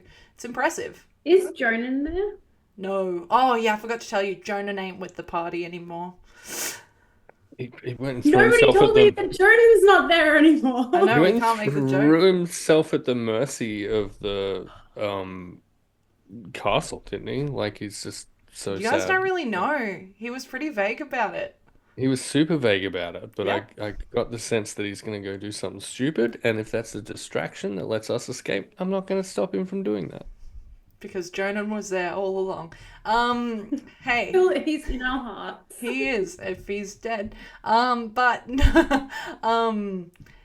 and He's joining his system. as you approach the walls, Hakari, Velendar brings Yeah. up paperwork with you about this place that you've never been to before. It's baffling to you, you didn't know you needed paperwork to be here. I'm going to Neither be did Delphine. Yeah, neither Really? did Delphine. really honest, Velendar. I haven't. My goal went to find Marcus, and I've done that part. I don't have paperwork to get in here. Do you? Do you have capacity to forge it? Fuck. Look, I think between Marcus and myself, we could whip up a little something. Tybella rolls her eyes. Kybella, I feel like you've done this round more than once. Have you got anything up your sleeve for this circumstance? Do you It seems remember to be how done. you initially got into Kaivalya? I genuinely don't. At that point in time, I was very specifically just hoping to make a quick few gold pieces. A lot's happened Does since anyone then. live here? The good news is, myself, Astrid, and Jonan got you through because we know the guards. Excellent. Of course. That's exactly right. Kybella, Hakari. I don't recall you Mhm. being part of that conversation. You sure you'll be able to pull it off? She ignores you completely. But she looks at Hakari and she says, Hakari, Mhm. give me one good reason why I should get you through the gates of Kaivalya.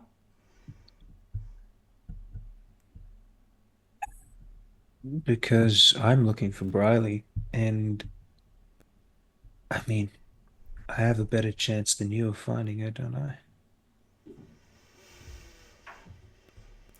I hate to admit it, Goodbye. but you are absolutely right. I don't know who she'd prefer to reunite with, actually. Myself or you. Go on. Well, if she's so hell-bent on killing Veil Keepers, then maybe she wants to take out the last one.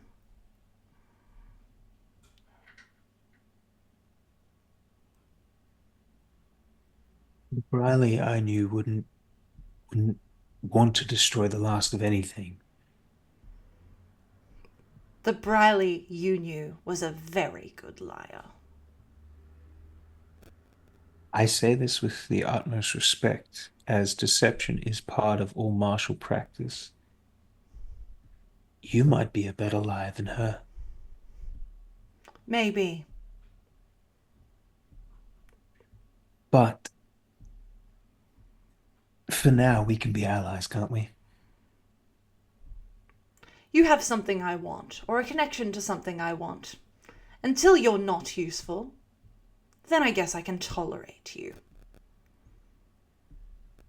While this is being said, can I catch anything off Velendar to see if he's He is And on fucking tenterhooks. He is fully expecting one or the other of you to absolutely start stabbing each other at any moment in time. But that's all it is. It is just prepared retaliation. Okay. And that's it. Okay, cool. Um, Hakari won't say anymore. Neither does Tybella. As you approach the gates, after a few more hours pass, Tybella insists on going ahead. And you all watch kind of from a distance as she has a conversation with the guards. She does return shortly after. DM. Yeah. Sorry. Just as so as she leaves the cart and Marcus counts slowly to 10 of her pace because she's probably striding and she is as far out of earshot as he possibly can, starts the engagement. Marcus quietly, while watching Tybella very carefully, we have an opportunity. I was speaking with the spirits, for lack of a better word, Delphine. I can send a message to anyone I've ever met, including Briley. And I'm now watching both Velendar and Hakari for my periphery vision. We can make this an awful lot quicker. Or we could send a message to Riella. Why would we send a message to Raella? So I like dramas, but I like less that we're being hunted by probably a murderous queen killer. If we can get some sense of what her next game is and where she may be located. If When we were up you here, send her a message, can she trace you? she can probably trace us. If she's a decent mage of any skill, and I don't know, but I get the sense she may be, she can probably use scrying magic. So that's why I keep doing this hurdy-gurdy stuff to see if there's any magical eye watching us. I've got to steal some items from this wonderful book I found about detecting scrying stuff and hiding our presences. But that's up in Kaivalya itself. But need to talk to a couple of friends who owe me favors. But I have an option to do that, and I'm not sure how we can progress. Marcus, can Rayella choose to not respond in any way to this message? She can indeed, but we can message her. She can respond if she feels like it. And what kind of message do you think would be useful to us to provide to Rayella? It depends how we want to play this. I'm going to suggest Briley might be the more fundamentally tension-breaking option. I Rayella? also would rather not go sending Rayella any way that she could possibly track us. Agreed. Is this a one-time thing, Marcus?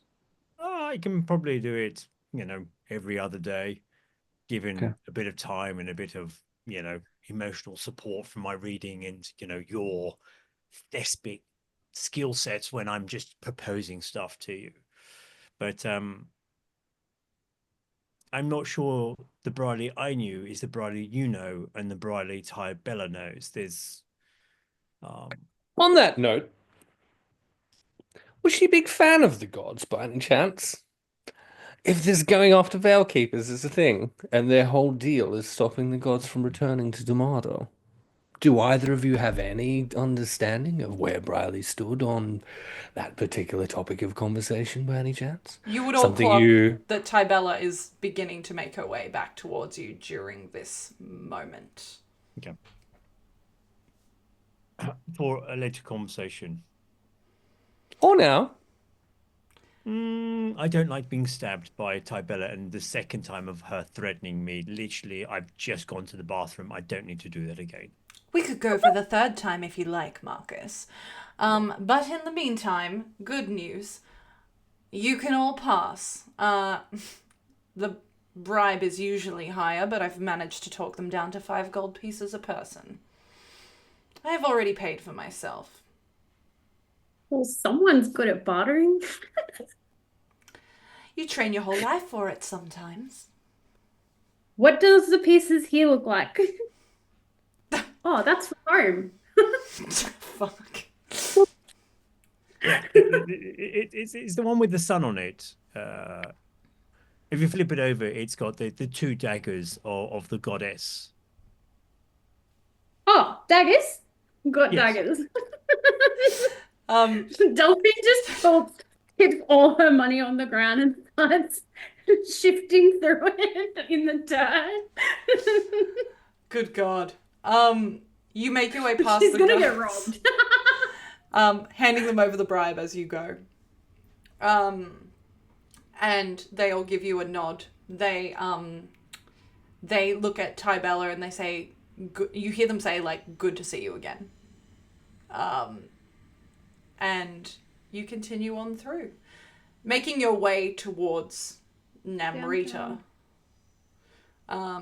It is the top end of Kaivalya. It is also the capital city of Kaivalya. Getting there, it's really strange, particularly for you, Hakari and Delphine, being from Malukia, which is so vibrant and lively and We're neighbors? yeah, Apparently. full of nature and just excitement. Kaivalya, it's not that it's not full of nature, it's just that it's a completely different type of terrain.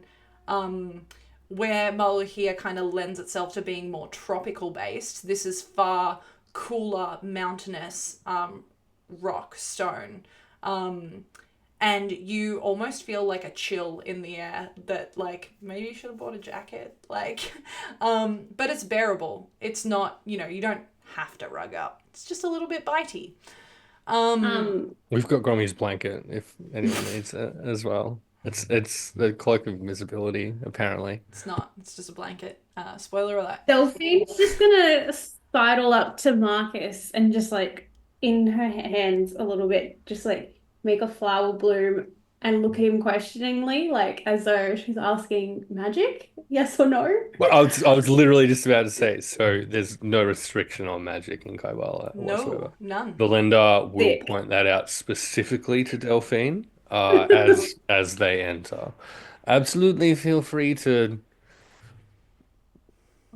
As you wish. She's just gonna have her vines creep out a little bit, and they're gonna turn into like a little fur cloak. That's very cool. Tybella drops her elven form that she has remained within the Auburn head elven form and back to her drow form. She appears very unbothered by this entire situation, does not take the time to engage with really any of you. As you kind of move through, it's a tiring journey even by cart because the elevation, like, it's almost like the air is slightly thinner. And as you're kind of traveling up in the cooler air towards Namrita, you get almost to the outskirts of what you recognize, Velendar, as Namrita. And as you do, Velendar, can I get you to make a perception check for me, please? Of course. I'd also assume that there'd be some kind of signaling protocol in play for a member of the Court's Edge going into any kind of major city. So I think Velendar would be inclined to at least half-assedly kind of cover that off just so if there's, folk watching that, they're aware, I guess. And perception check, you said? Yeah. Frighteningly. 11, 18. 18. Can I also actually understand where everyone is situated currently, cart-wise? I think Velendar, so it's only Velendar that's familiar with Namrita in general, or Marcus as well. Scarlet has a bit of idea. Marcus has, a bit of an idea. Okay. But you, together, all of you have not been this deep into Kaivalya. This will be the first time Velendar is up front on the cart. Likely with Hakari, who's obviously navigating at this point. Yeah, he's probably not expressed it to the party, but he's concerned about the response of the Court's Edge of an encounter with them in the absence of any kind of communication since he left. So he'll be eagle-eyeing every microscopic moment of their entry into the city, trying to keep tabs on potential danger of that nature. Hakari, being that you're also up front, I'll get you to also make a perception check, please. Can I assist Velendar? Give him advantage? Yeah, go for it. Roll again for me, Promethean. There's a 0 in it. It's not any better. Okay, great. Shit. Delphine, where are you situated at this point in time, cart-wise? You can be in the cart, on the cart. You can be a horse. Is it like aside a the cart covered type of? She's totally on the roof. Excellent. You are on the roof of the Totally. cart. Scarlet is within the cart. Marcus, where are you? Marcus has been Clinging underneath. Those manacles we had before dragged the last 100 miles up through. It's like, hey, don't yuck my yum. He's been sitting in the cart with the book, flicking through the pages, just trying to read DM. So with Scarlet nearby as well, she will be assisting you where she can. That's kind of it, because it's the idea was that she seems to be more attuned to this book. Marcus is trying to work out what she's saying. It's two people reading map they don't really understand, with one who's got half a passing understanding of a language. So he's just trying to work out elements. The main focus, DM, is these rings, which would be great if you could have time to kind of consider it. But what actually happens is. Velendar, you for a moment feel like you see a hand signal that almost is reminiscent, just by someone's waist, of something you've seen from the Court's Edge. Before you can even think about trying to understand that, the cart, Hakari, like you lose control of this horse because it comes to a sudden stop and just rears up, panicking. You see nothing yourself. Velendar, you go from looking at this person to the horse to then looking ahead of you, and for a moment you feel like you see almost this dark mist in the air before you. And you hear this like almost whispering, kind of anonymous whispering sounds within, almost behind you, in front, not quite sure where it's coming from. Hakari, you do hear this, but you don't see this mist. As out of nowhere to your left, Velendar, you see this shadow figure just appear, and it reaches out a claw at you to absolutely attack. I will get everyone here to roll initiative for me, please. Shit. Holy shit. I'm so excited. Why did I roll? I've already pre-rolled my initiative. Hey. Roll again. No. Hey, Velendar, what did you roll, baby girl? Nothing good. A 12. Excellent. Cool. Hakari, what did you roll? 23. Holy shit. Ooh. Excellent. Okay. Okay. Marcus, you rolled a 6. Excellent. Delphine? It's all right. Marcus isn't going to fight anyway. Let's be honest. Delphine, what did you roll? 13. 13. Okay, so that's The best number in the world. Unlucky for some. Not for Taylor Swift. Cool. That's certainly not the person who Fucking matters. hell. Sorry, I lost complete concentration for 1 second. 3, 4. Shake it off, Emily. Shut the fuck up. Okay, great. Hakari, kind of in this moment as you're seeing this shadow begin to strike out at Velendar, you feel a second shadow on your right as you're kind of sitting side by side. These two shadows, one on either side of you, kind of appears out of almost thin air in this. The sun is beginning to set. So, you know, daylight is not going to stick around for too long. You, however, are up first. What would you like to do? I will look across Velendar, and my hand will shoot past, like, sort of across his chest. And I'm going to use my action to use Fist of Unbroken Air, and I'll get that, whatever it is, to make a strength saving throw, please. Okay, great. Strength saving throw, you say. Holy shit, that was actually pretty good. That is, no, they have We're a minus. in danger. They have a minus modifier. It's a 16. Hey, meets it beats. Please hold to let me see what it does, because I read it and then stopped. That takes half as much. That's not the worst thing. How much damage, sorry?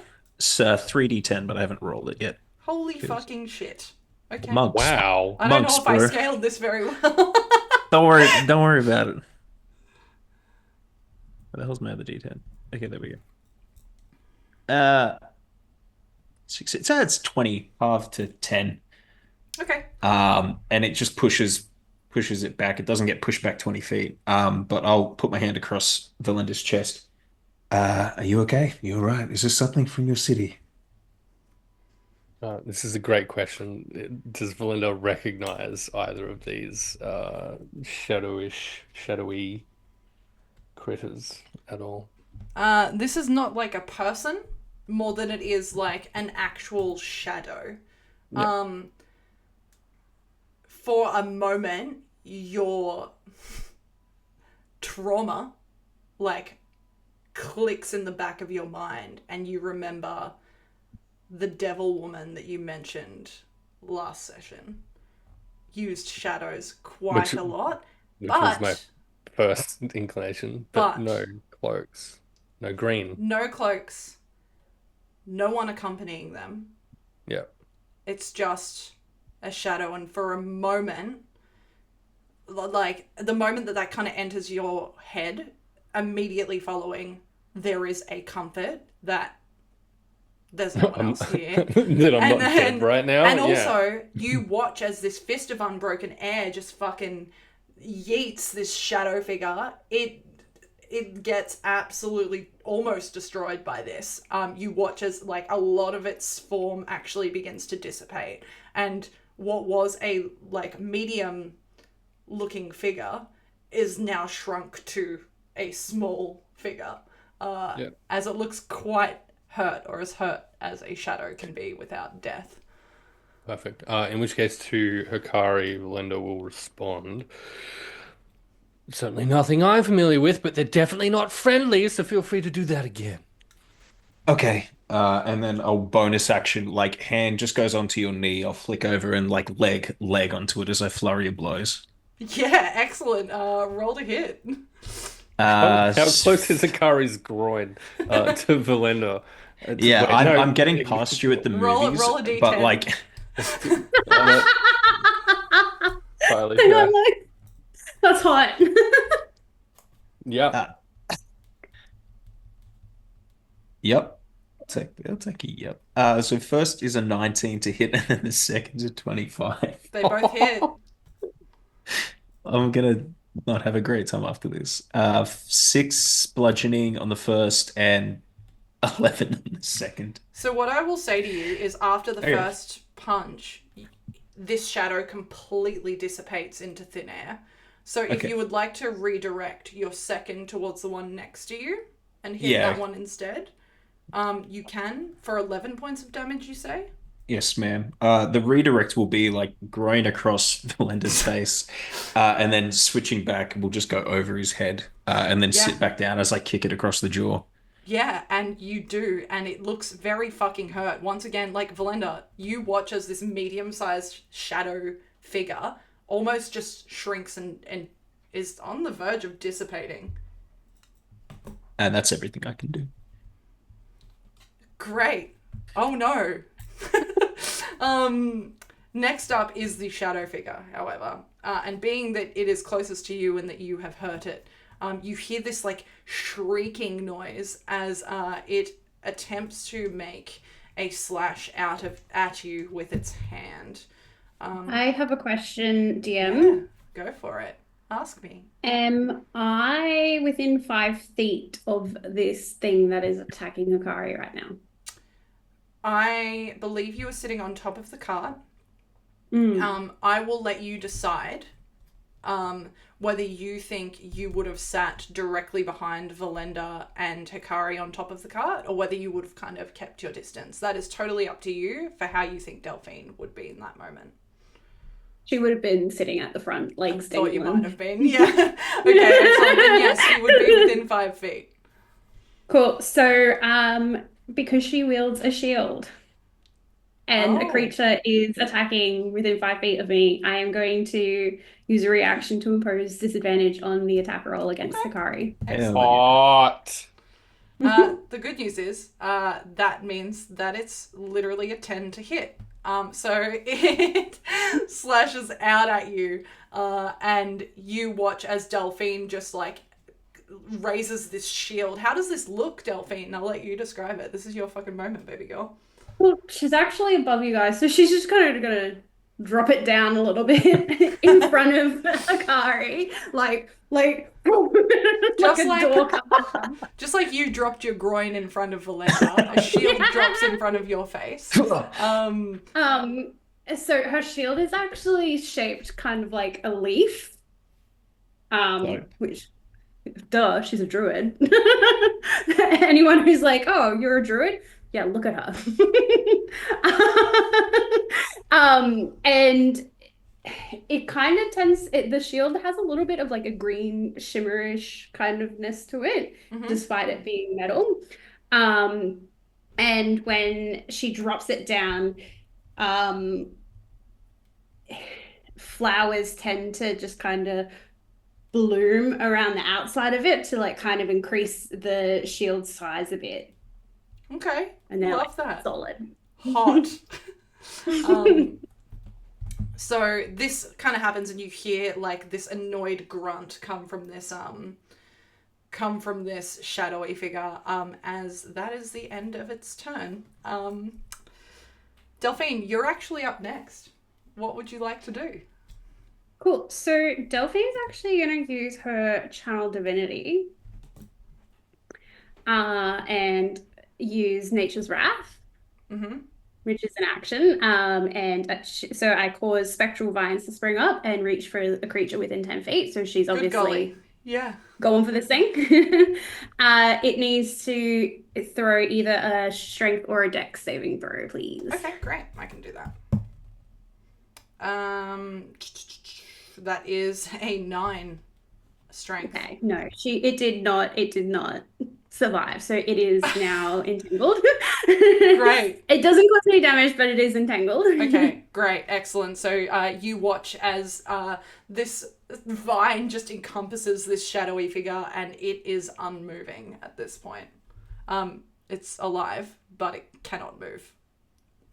Is there anything else you can do?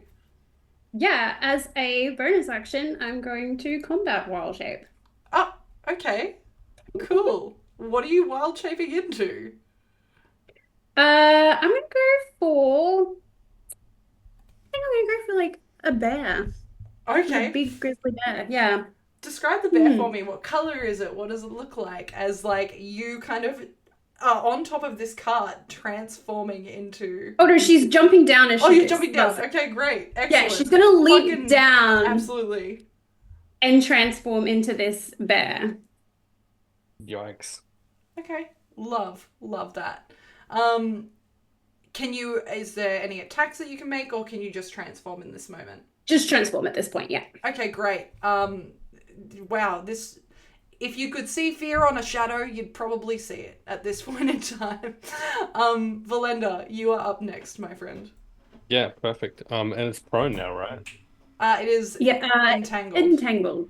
Yeah. Oh, yeah, okay. So does you that would give me... theoretically have advantage on the roll. Yeah, excellent. In which case, just straight in with the dagger. We'll get to that if it plays out. Oh, for fuck's sake. 15 to hit. Yeah, that hits. Okay, amazing. Love that for me. In which case, for that one, we'll go with 3 and 4 is 7. Because there is a ally within 5 feet of them. Well, you had advantage on the roll, so... Well, that too. What did I say? 7? Mhm. 19, 23, all up. Damage with the sneak attack. Okay, great. As you plunge your dagger into this shadowy figure, and it feels like it has form despite being a shadow. That's my immediate question. Is there any indication that Feels like you're hitting flesh. the shitty ass mundane weapons that I'm wielding are going to be a problem? Feels like you are hitting flesh. It Okay. does feel like usually you probably would do a little less damage, but seeing how damaged this shadow already is, it does not matter. As if you could describe to me how you end this shadow's life. Very much like that, and I think it will be with... So there's a flurry of blows that a Hakari threw at that same critter. Ricky, come here. Ricky, behave. So I think the way Velendar would play this, because they're in a cart, so Hakari's absolutely taken care of one. It's switched around, done some sweet little martial moves on the other one, to which Velendar kind of initially is just kind of gives like a little appreciative nod. Delphine comes in, fucks it up, and I think Velendar's gonna just essentially use Hakari's body to roll over the top of his back and just come in and just stab directly into what he assumes to be the Fucking midpoint cool. of this creature. Okay, well, what Emily's learnt is how to scale combat in this moment. As this shadow just disappears into a puff of air, and they are gone. Marcus, you and Scarlet are tucked securely within the cart, not needing to be involved in this combat at all. Marcus looks up. Have we stopped for a reason? Which is such a shame because Marcus is so like combat tuned. I'm ready. Yeah. There is like a fulfillment that comes from this, because that moment of trauma that you kind of recalled, Velendar, it's almost like a little bit of like a, I'm a little bit satisfied by this. When you say fulfillment, does that mean we level up? Or... No. Is it sexual fulfillment? No. No. Yeah. It's not hot. It is short-lived. And that said, Velendar is absolutely terrified that they will encounter something more, and so immediately will kind of drop down and just be scanning to see if there's any other danger. You drop down. And in a couple of, a slight distance from you, you see a figure. And they stand there in an emerald green cloak. In one hand, this cloak is pulled up. In one hand, holding a green apple. In the other hand, holding a wicked-looking dagger. Can I get you to roll a perception check for me, please? Yes. I'm going with the chonk for it, though. Yeah, okay. 11, I feel like that's 18. Hang on. You also have guidance, courtesy of Marcus, who you just Yikes. feel like, for a moment, hand on your shoulder. 22! It's the dagger that catches your attention. And the reason it catches your attention is because it's your dagger.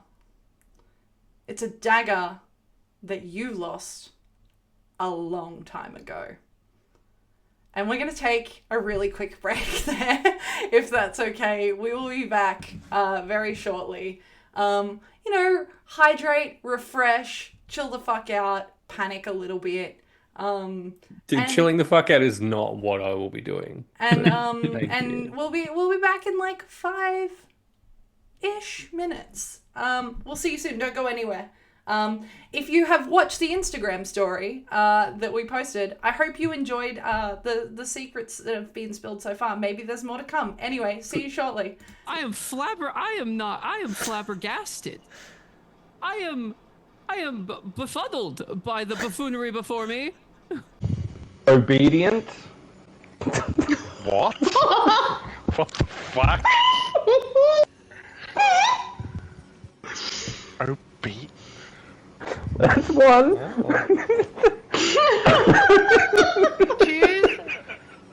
Choose your next two so fucking wisely.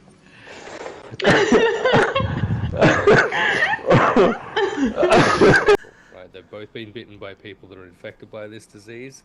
That's a problem. As far as you know, Eden hasn't, and so Eden's the only one who can get on the boat at this stage. I haven't. Yeah, but Belle's been really fucking mean. And so his concern is for the chick who just kissed him, as opposed Oh, wow. To be fair, you love how did you all What call was out I the player. supposed to do? Kiss my brother? I'm sorry, what? Wait, alright, hang on. Okay, hold on. Hang on. Hold I on. came back from the dead to say that. Hold on. It is. This is a dowry. Was that your love language? Just throwing logs? Great.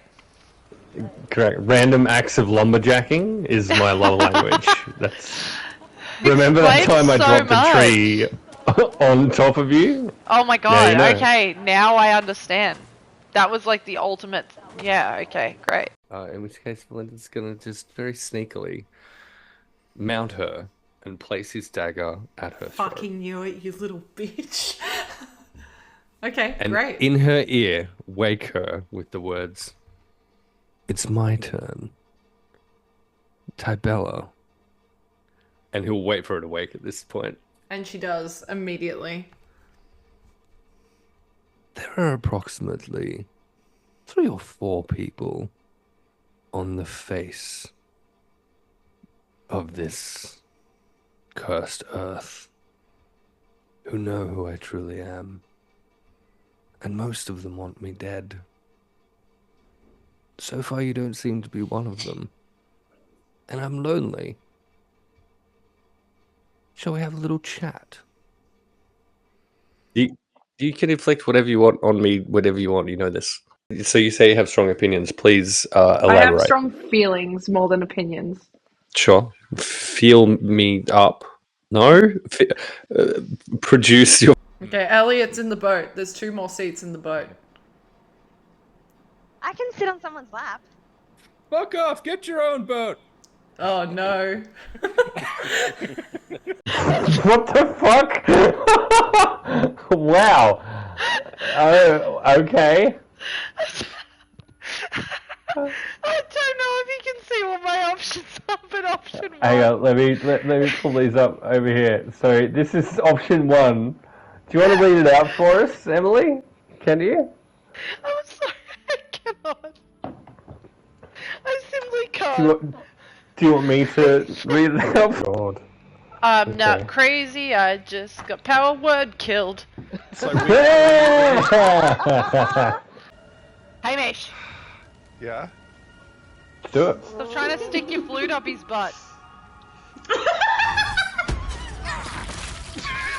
Whoa! Holy shit! Oh my god! Why did you do that? I do want to watch this though. I have. Fuck, I should have taken my clothes off. met few aside from Truly should have. And turn to face the guards that are approaching Marcus. Absolutely. She's going to start approaching with her arms out to the ground. Okay. And as she's doing this, her dress, which we all remember was made of beautiful leaves, are going to start falling as though it's autumn. Okay. Her entire body is going to become covered in vines, and as the vines fall away, her armor and all of her weapons are back. Excellent. She's going to stand in front of Marcus Quick roll with a her D10. shield on one arm and her sword in the other, and she's going to widen her stance with her sword towards the guards, and she's going to be like, "Come on, boys." So, with a very blunt knife and a lot of tears, Blue painfully, slowly cut off her best friend's arm to save his life as a child. And even to this day, if she closes her eyes to go to sleep, she can still feel and see, like, just, you know, what it's like to cut off someone's arm. The one thing she would change about that is that despite her efforts and despite everything it took, she cut off the wrong arm and her best friend died anyway. So, if she had to change anything, it would be to go back in time and pick the other arm.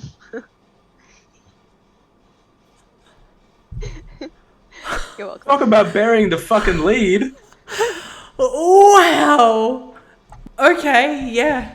That... I'm not trying to hurt you, but I also have no reason to lie to you, Scarlet.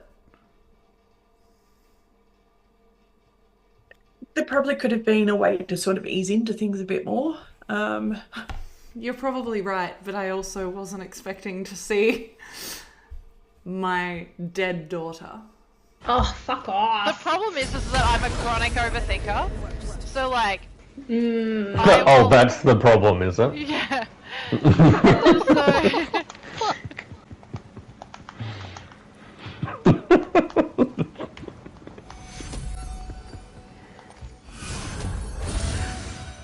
Woo! I'm just gonna overthink about what Prometheus just said for so long. Oh no! Emily! Oh my my god! Stab. Oh no. What have I done? That's the anus for me. It's like that's what a god should be. Sorry, say that again. This is like the what? Could you just repeat that one more time? I look. Everyone, push him off immediately. Oh my god! No one can push him off. I can check this shit out. Yeah. Fuck you, my buddy. Oh no! Oh, you took me down! What have you done? Oh my god! Promethean! As I'm like clutching at my throat, ripped apart. The injury's too much. Sink down. And as his life like flashes before his eyes, the last thing he thinks of is the Dragon Ball Z like afterlife, and he's like, I'm coming, King Kai. King Kai. This is why we're not fucking friends anymore. Fucking nerd. He collapses. Excellent! Fucking hell. Yeah, you right, buddy? Yeah, I'm good. It's just now, I've got to start a tally of Spit times takes you'll make it that to. I've been made to spit by everyone in this group. Wow.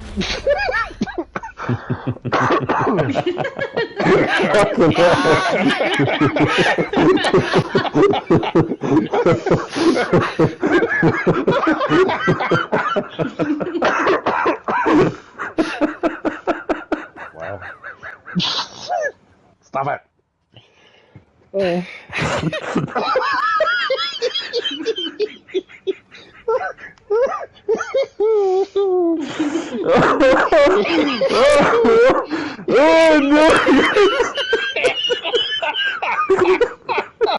As she is told to go and kill Justin, you can tell that there's this part of her that's like fighting it with every fiber of her being. And Eden, you look into her eyes and you can see that she wants to rip you in half. What?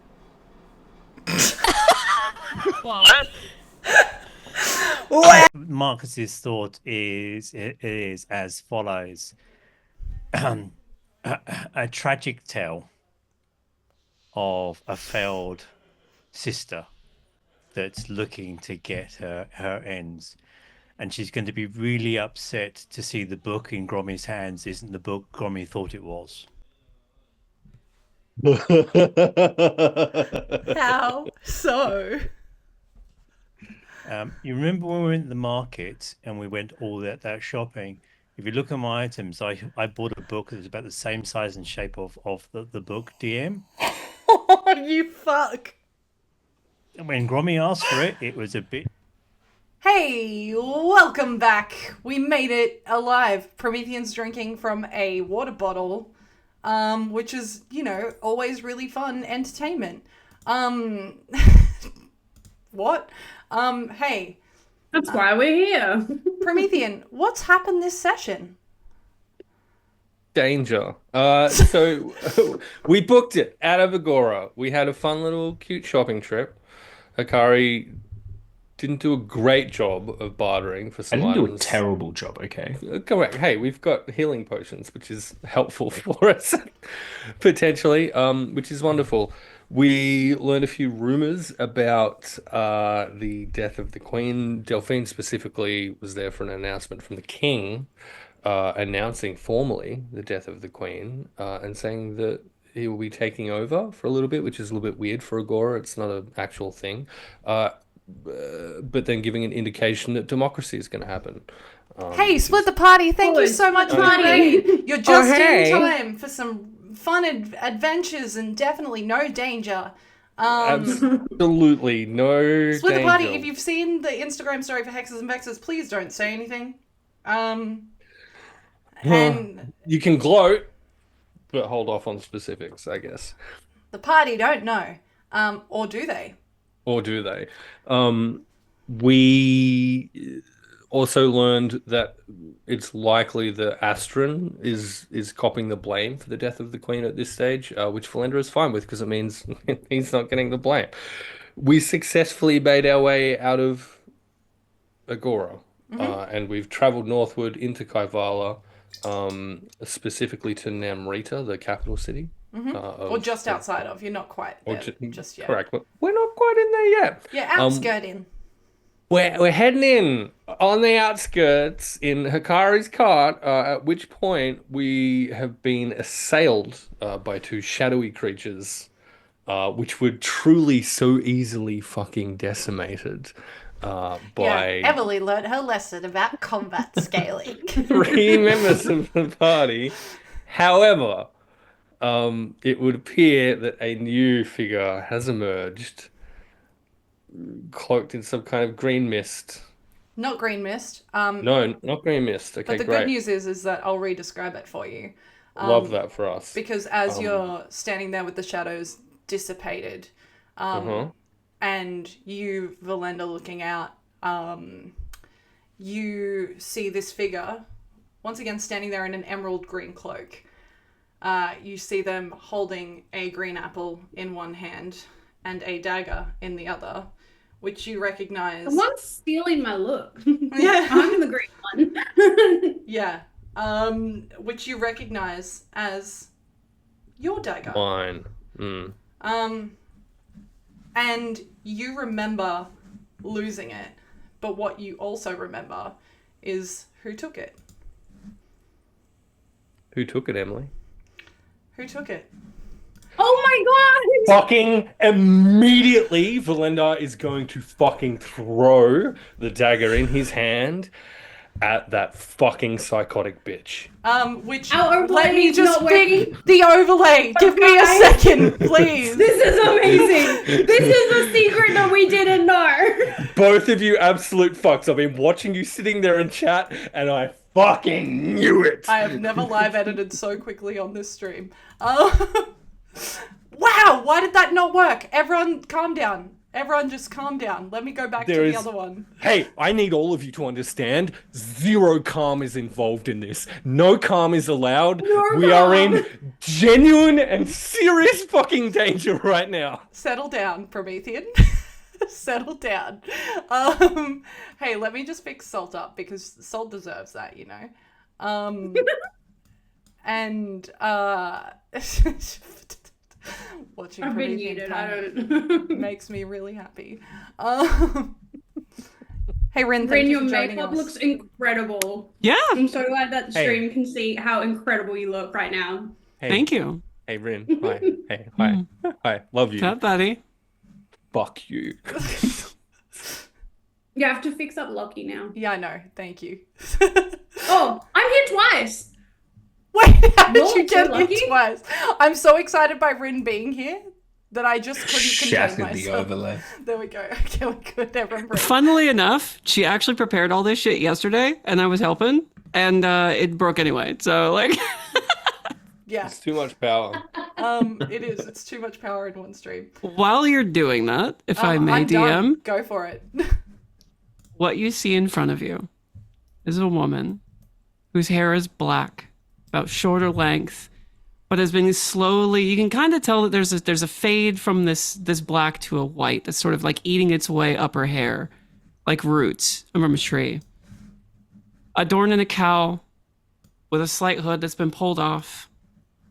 She is fitted with a very tight, very, very sexually appealing, form-fitting leather bodice that drapes down into basically a slitted skirt that just goes right down the middle.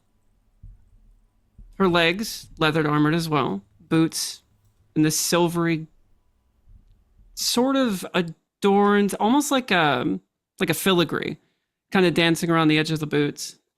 And on both hands, 2 gauntlets, one to cover up the hand that is completely blackened.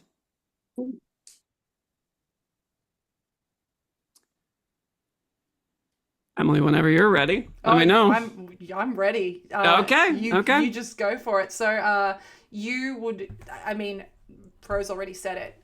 You are standing there. You see these people who have dissipated these shadowy kind of assassins that weren't that strong. You know, you've dealt with, you've had worse. But as you kind of stand there, watching on in amusement, you see as this drow figure flings a dagger immediately in your direction. Pro, do you want to try and roll to hit for me? I absolutely will. The moment that it leaves his hand, Velendar's also going to smack on the back of the car and scream out, Marcus, the Emerald Cloaks are here. We're fucked. And we'll, roll to hit. 15? That does not hit. As it Oh. flies towards, she catches it with 2 fingers. A first greeting. And this is how you do it in my city. Throws it into a wall. And like the strength at which you throw it, it hits this wall and it just embeds itself. And Velendar, you see, like, it's not even just the tip of this dagger, like, it is a significant portion of this dagger goes straight into this solid wall. What are the rest of you doing? Oh, what are you doing, Rin? Do you want to tell me why the fuck you're in my city? Chop chop, I asked a question. I'm sorry, but who the fuck is this? And why are we just standing here? Tybella looks at you specifically, Velendar. This is the one responsible for killing Narcelia. Oh. Is that you? Well, you're far stupider than you look. I told you to run.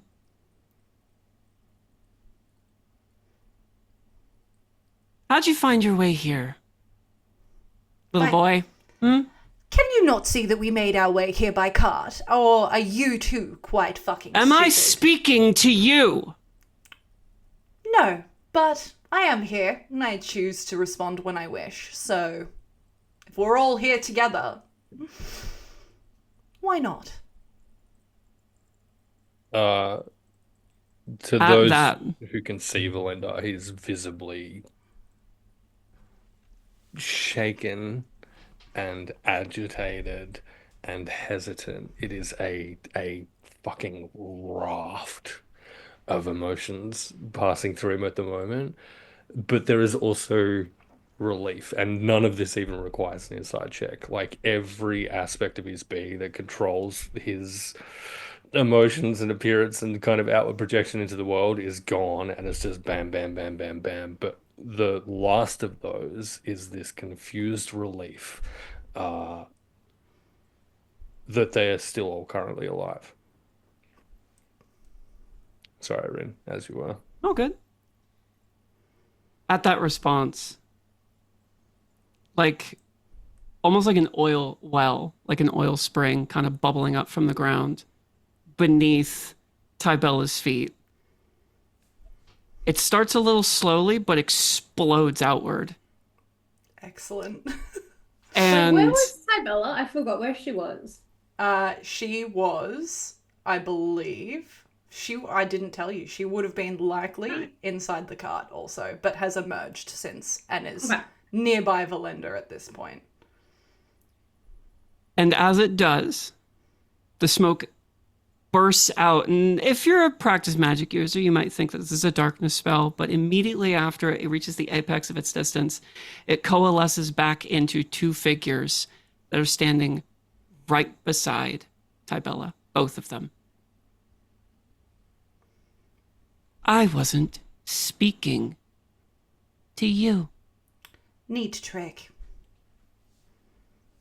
We're looking for a friend. Not the one I killed. Someone else.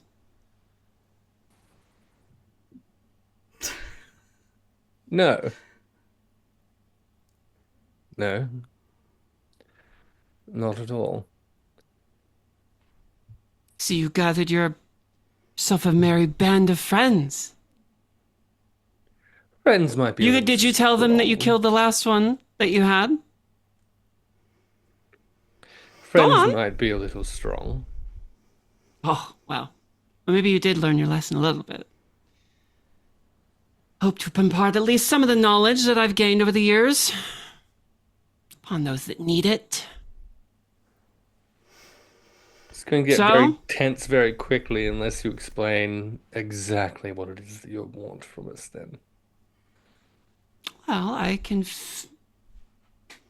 feel a little bit of a magic that doesn't belong to you on your persons.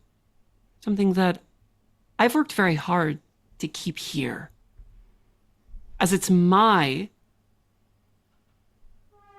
newest business venture.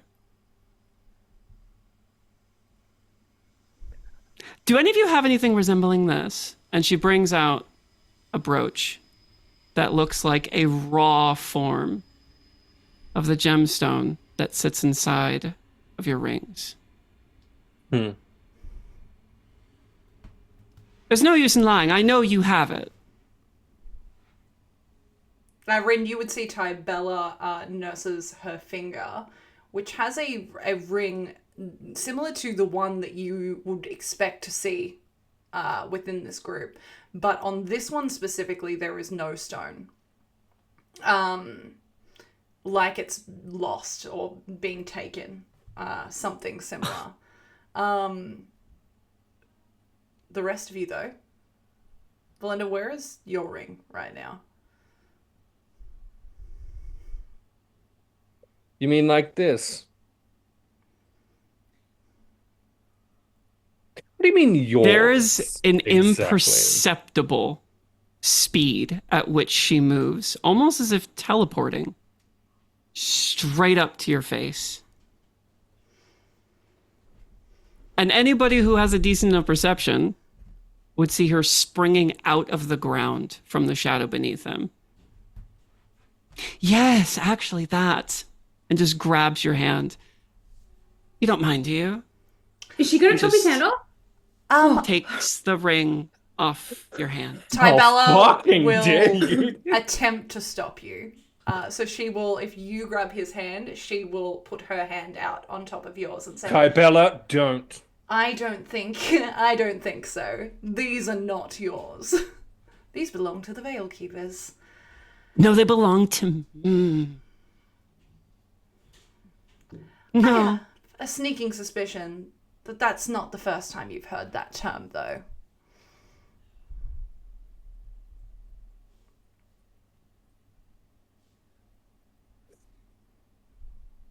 I want to roll. Still holding Rin, your hand. I want to roll an insight check on you. Sure. We should be dead by now. I want to roll an insight check into any indication as to why we're not, essentially. Sure, go ahead. So you want something. I know you can take it, or I've seen you take what you want in the past. I want some kind of an indication as to why it is that hasn't happened this time. Go ahead and roll. Unfortunately, I've rolled a nat 1, which makes truly so much fucking sense for this situation. And just really quickly as well, kind of like watching all of this unfold, I really just want to briefly know, Delphine, Marcus, Hakari, what do the three of you either look like, doing, focusing on in this moment? I dare say, based on your reactions, no one's interrupting. But if I'm you a are bear, attempting... so... Oh yeah, you're a bear. You're a bear. The other two, what are you two doing, if anything? Hakari is going to be, from my mind, if I'm thinking this is right, you've gotten off the cart, Velendar. Rin has emerged very close to you. I would be behind you if I've painted this correctly, yeah? Yeah, and Tybella would be to the left of... All right, cool. Velendar. I've got this played out, right? My staff will be sort of just resting against my shoulder. I'm watching the unnamed woman emerge from the ground. My monk robes are covering my right hand where my ring is. And there is just a moment awaiting something if it starts to go wrong for me to intervene. I don't think it would be too impossible to clock that. Mm-hmm. Do you think this is something that this figure would notice? Or do you think you can roll against it? I'm happy to roll. Let's roll. What would you like it to be? If you are hiding something, we will call it sleight of hand for this one specifically. Sure. Let me give my skills. Please, God, don't be shit. Fuck. Like a 9, but it's a strong 9. Hearing the rustle of that head just straight to you, straight to the pocket. Which is when your hand, Tybella's hand, holds out to hers, I'm assuming, to stop. Yeah. And it's not like a grab, it's just like similar to like if you were to raise like a glass and just put a hand over it to like push it back down. It's like, no. A little privacy then, and she grips your arm, Velendar, and pulls you into the shadow with her and appears 30 feet away in another one. So, part willingly or lose your hand? Why am I still alive? Oh, you have something I want. There's no use in killing you. Does the person think of a thing when they step on the ant? No. Do you want your hand or not? It's not necessarily my favorite hand, but I could certainly remain attached. It's a simple yes or no question. What will you do with it? Breaks your finger. That's on that the ring is on. Do you want the hand or not?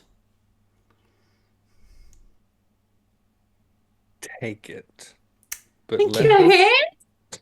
The ring. Just pulls the ring off and then pushes you back into the shadow. You'll flop out on the other side. As this happens simultaneously, Tybella looks at the rest of the party. These two shadowy figures, are they still by her side?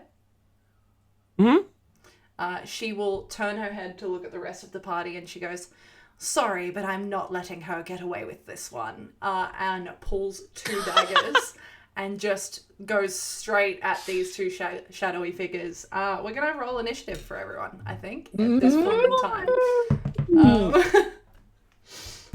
All right. Am I clocking Tybella doing this? She's not trying to hide it. So... Given the bamfing in and out or back and forth through shadows. You might not hear what she says, but you would certainly see her pull 2 daggers, for sure. Okay. I think Velendar would, because it's Tybella, again, yell, "Tybella, please. Don't." Too late. She doesn't say anything. She's already daggers out, ready to attack. Velendar, what was your initiative, please? Oh, great question. Not great. Fucking hell, these rolls! I don't know if it could be worse than mine. Uh-oh. You were all rolling so well, too. Rin messaged me and was like, damn, these rolls. No, I rolled 9. Okay, great. Marcus is a 10. Oh, wow, Marcus is before you. That's so upsetting for you. Hakari? Again, I got sense. a 19. Okay, that's nice. Delphine? 3. Hey, Rin. What was your initiative? 29. Yeah, great. So what basically happens in this moment is you throw Velendar back into this shadow. No effort required, it just happens. In the same time, you hear the voice of this platinum blonde-haired drow as she says that she's not going to let you get away with it, pulls 2 daggers, but your reaction time is quicker. What are you doing in this moment? The shadows disappear from her side, reappear next to her, crawling out from underneath her feet, from where the only shadow kind of exists. And she just stands there. Go on, then. Are you holding an action or just not doing anything? I'm not doing anything. Excellent. Next in initiative order is not her. I'm so scared. Next in initiative order is Hakari. Fuck. What are you doing? Keeping in mind, no hits have actually been made yet. Just Tybella threatening. And she's Rin's going character to. is still 30 feet away from us, hey? Mm-hmm. The same amount of feet as her level.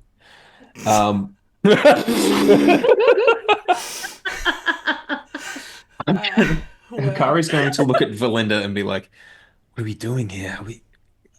Are we engaging? What are we doing? As you rebamf kind of into this space. Yeah. Can I like catch him? Yeah, sure. Put him back to his feet. You seem to know her. What are we doing? She's dangerous. If there's enough of us, we might have a chance. Or she could kill us all. Nod for engage. Shake your head for wait. What's Velendar's read on Tybella? She's about to fucking start stabbing. Like, she's ready to go. Velendar nods. Okay. Hakari's going to sprint and then throw his staff, land on it, and as he comes over, I'll are we 40 feet or 30 feet away, Rin? Mm-hmm. 30 feet. I'm 45 foot movement, so I'll get up in the air. Too easy? Bow staff coming down. Please don't kill me. Yeah, this is only your second episode. He's been real, guys. It's a 22 to hit, so I'll catch it through the air. Nod, sure? Yeah. Does not hit. Fuck. Okay. Fuck. But I'm going to use a legendary reaction, and one of the shadows will uppercut you mid-swing. Okay. It just hits. There is no roll. Okay, cool. How much damage? You're going to take 1d12 necrotic. Hell yeah, 5. dude. 5 necrotic damage. Okay. I'm Come on. hearing. I'm right here. Velendar's Surely you not- have more. Yeah, I do. I do. I'll pivot around and my leg will go to hit you in the ankle with some unarmed strikes. Okay, so I'm feeling like a 16 won't hit. No, it will not. Okay. She'll just pick up her like I foot. wasted my divine action. She'll just pick up her foot, and it just goes past. Okay, and And 10. 10. I think this will be pretty hilarious then. As like the staff comes down, the leg sweep, and then the other one's going to be an uppercut that will also not hit. the shadow just puts the hand right above where your hand would have connected. Try harder. I'll look back at Velendar and be like, any help will be appreciated. I would like your ring, though. That's mine. That's in your pocket, and it's mine, actually. It's on my hand. Hand it over. No. Huh. That wasn't a request. Still no. As I will step back 15 feet and just ready my hands. Take it from me then. Do you have the mobile feat? Or did you? Oh no, you can hit me. Go for it. Okay. Okay. Oh Okay. no! Oh no! DM. Hakari, it was really nice knowing you. Oh, hold on, wait 1 second. Reaction. Marcus, Mhm. reaction? What are you Yeah. doing? There's a shriek voice. Hikari disappears from where he is. Velendar disappears from where he is. What? Delphine disappears from where she is, and everybody moves 30 foot in a defensive circle around the wagon next to Tybella. As I use Tale of the Runaway. a bardic ability that Marcus has. What is that?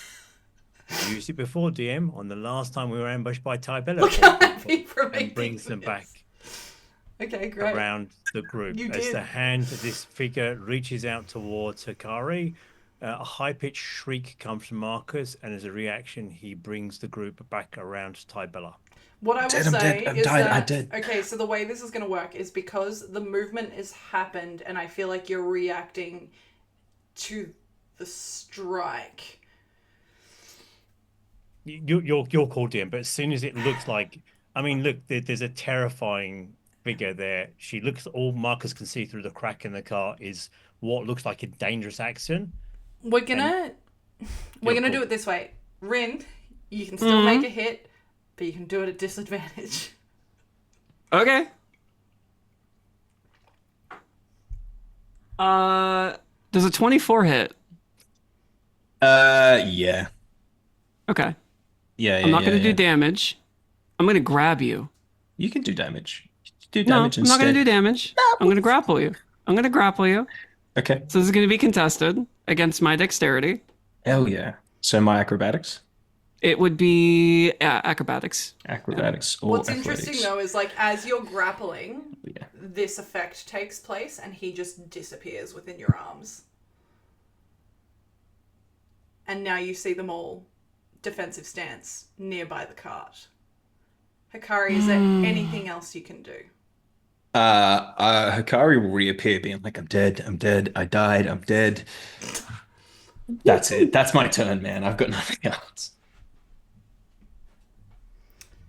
The longer you put this on and the longer this charade goes, the more likely you are to die. Just give me what I want, and I will be on my way. Please. Not a fucking chance, Tybella says, and she makes her way towards you, 30 feet full movement. And she, holding these two daggers, is going to take 2 swipes at you.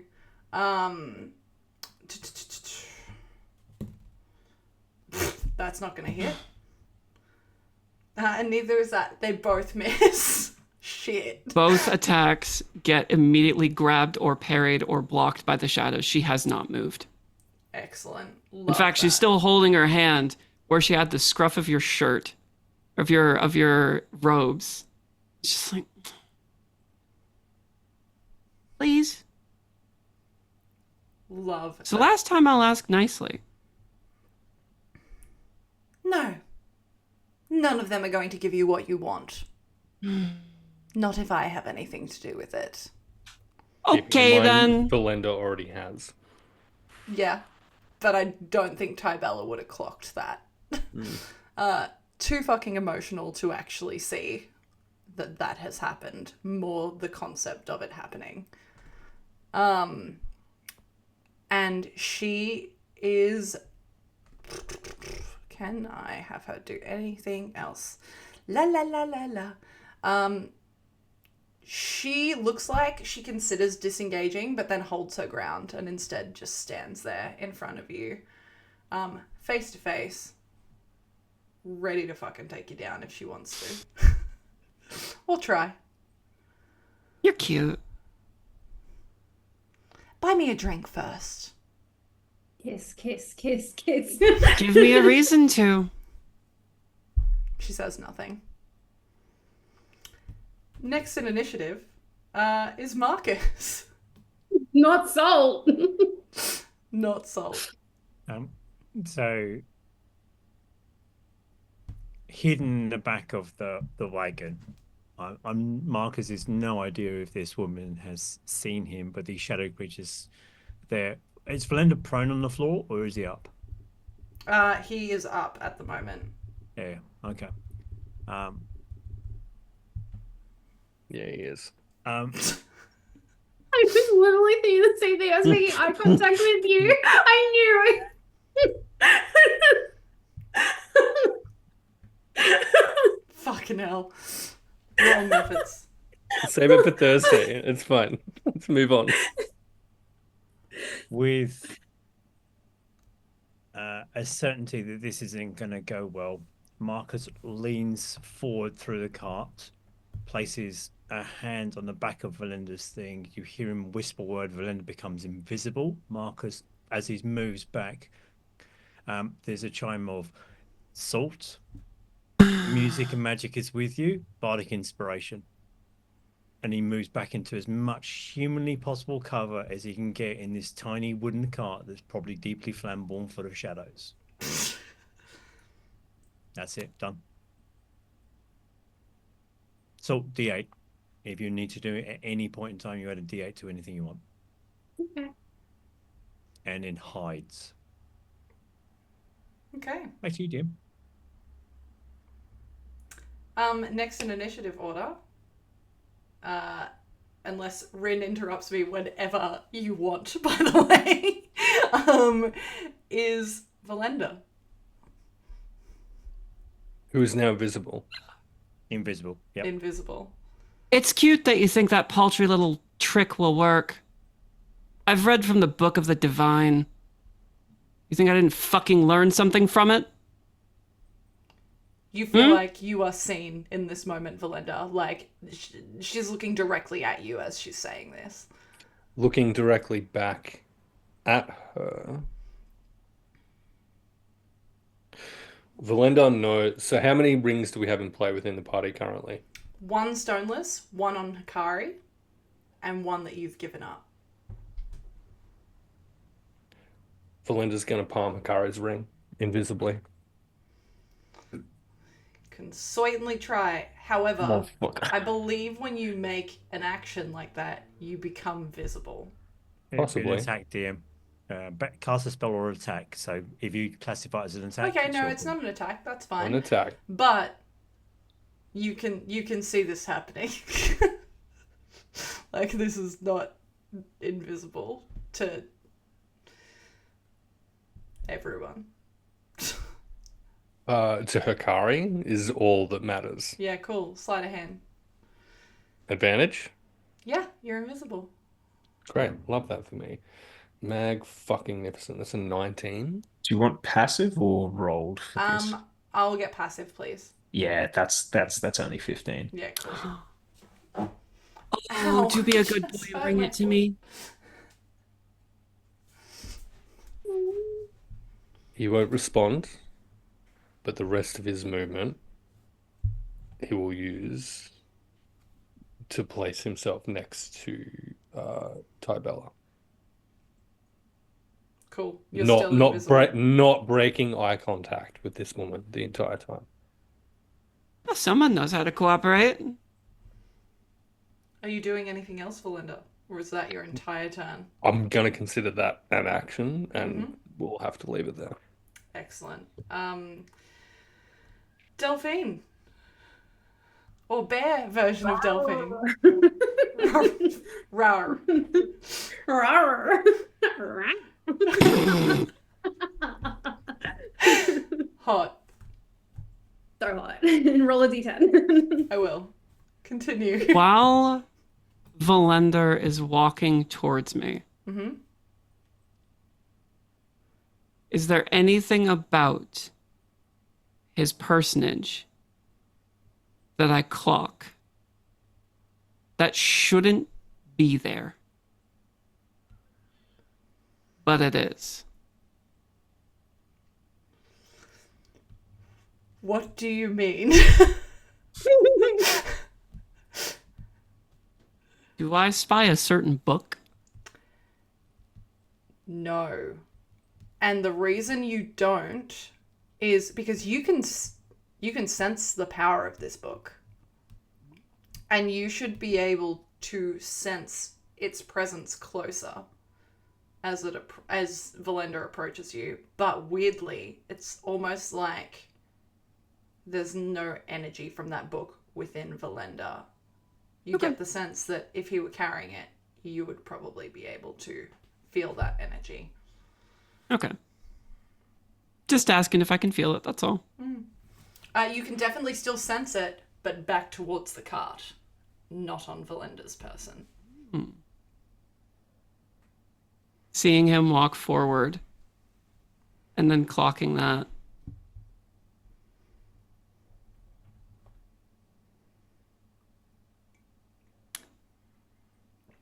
Where did you get it? Because the last time I left it was in my own library. So where the fuck did you get it?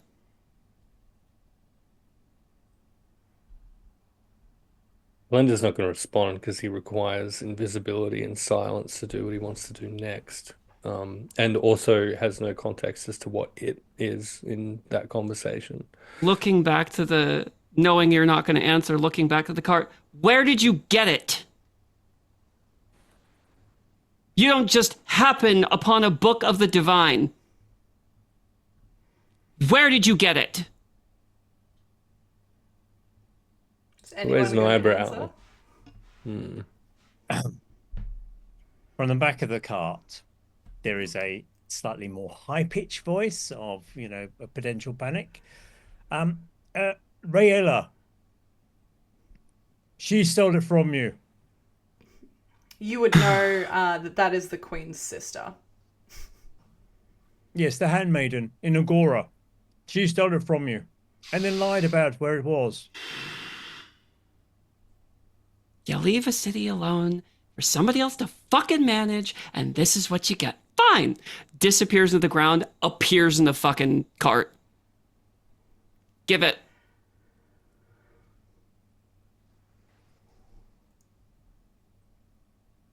DM?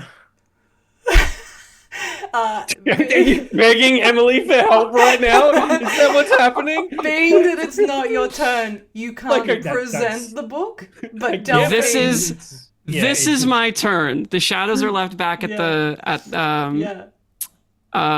Tybella. Yeah. But Delphine, you watch this happen. You have an opportunity to do something. Does Tybella also get an attack of opportunity? Nope. It disappeared into a fucking shadow, man. What are you gonna hit? I'm not gonna hit anything. Well, I'm not gonna hit anything ever. As a general rule, it's Velendar. But I was asking on Tybella's behalf. I'm telling you, she ain't getting anything. Delphine, what are you doing? So I'm still a bear. Yeah. And I'm not quite sure how I feel about going around the back of the cart and going all bear in there while Marcus is in there. You can choose to drop your form if you so desire. I'm too scared to. I don't think you remember how to change back. Makes sense. Up to you. She's been doing it since she was 3 years You old. can but she also, can't if you'd remember. prefer, if you don't think Delphine would do anything, you can just hold an action. So you can hold an attack or something of the nature for a trigger that you so desire. Because at the moment, the only person that has actually taken damage, I believe, is Hakari. The only person that has actively tried to attack this person who you don't know the name of is Hakari and Tybella. They are the only two. Oh, Velendar, did you try? I gave it a shot. Oh yeah, at the very start you flicked a dagger. Yeah. Look, Delphine cares about Marcus and protecting Marcus. Mm-hmm. But she doesn't feel like in this current form attacking would be a great idea because she doesn't want Marcus to get caught in the crossfire. Knowing what she's seen this person pull off, it's very likely that if she was to attack, this person would just not be there and it would get Marcus instead. Mm-hmm. She's probably just gonna stand there. Yeah, that's fine. You're She's allowed a to do bear. that. It's not like You're she allowed can to do that. cast That's any fine. spells. You Usually I would face step Marcus, but I'm a bear. You would sense then that this bear is kind of trying to decide what to do as you appear in this cart, but chooses to do nothing, which actually brings us back to your turn, Rin. I have been nothing but an open hand of diplomacy. I've not attacked unless attacked. I've tried to keep things civil. Sure, I have a vendetta against that one. But even then, Points to the spot where no one is. Or... well, it would be out over a shoulder to where the general direction of where you're at. Mm-hmm. Just give me what I want. I don't need to kill you. I don't want to kill you. I don't want to be here right now. But you've made things difficult for me. We've made all I ask is you cooperate. We've made nothing difficult. You brought a material that is not yours into my city.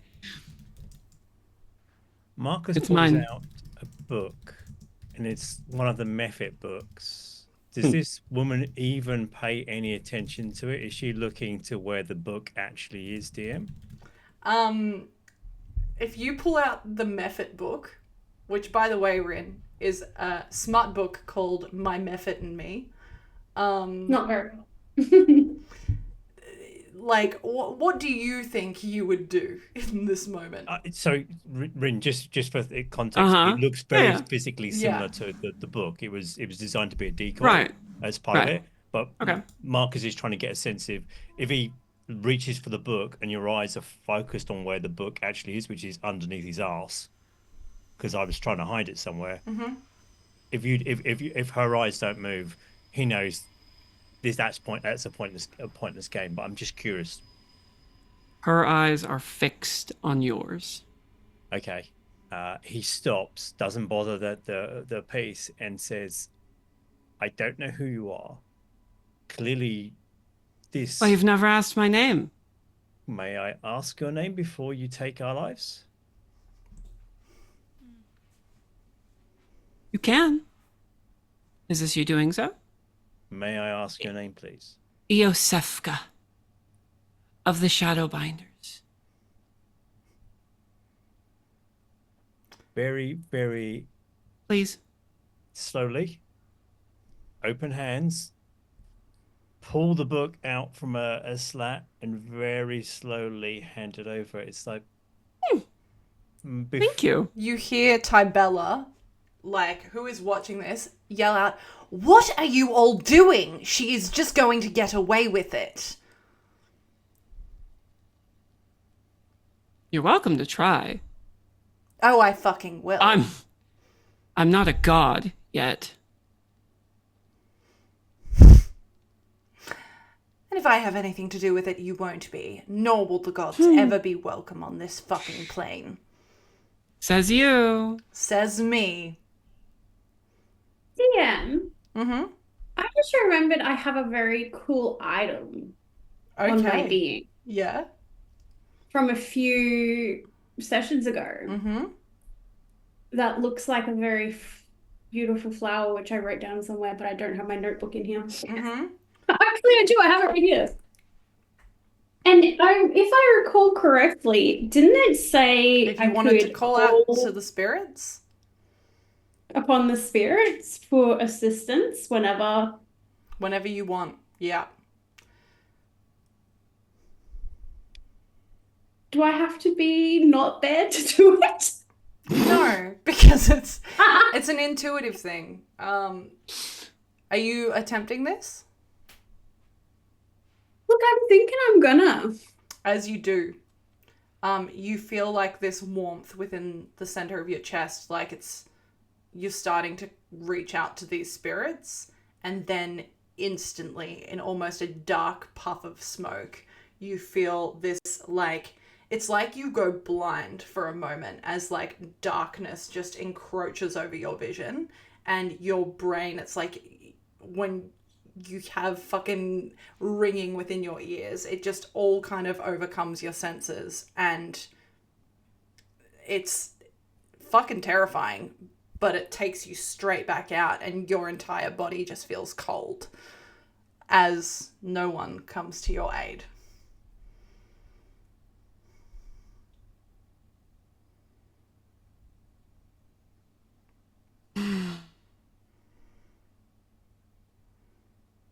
You mentioned Delphine is shit out of luck. Yeah. You mentioned becoming a god with this book.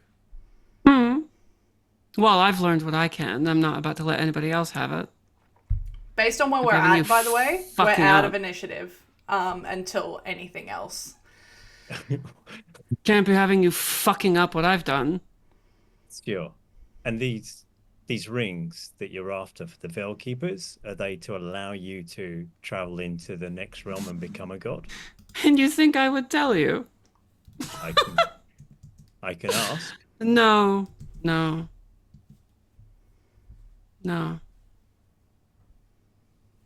Rin, anything about your form that has you're very stylish on the dress. Is there anything about the way that you're currently acting? You own this environment, but is there anything different when the book is presented to her? Is it this is mine or tick on a list? I'm just trying to get a sense of Sure. The level. DM, would this be... I think this would be appropriate for like an insight check. Yeah. You can fucking insight it, motherfucker. Again, wildly terrified, so thank you very much. 22. Okay. I got a 5. Excellent. On my deception. So, what you would glean is it's very much a thing of... I own this, but also whoever has this has the potential to fuck up what I'm doing. If they can read it.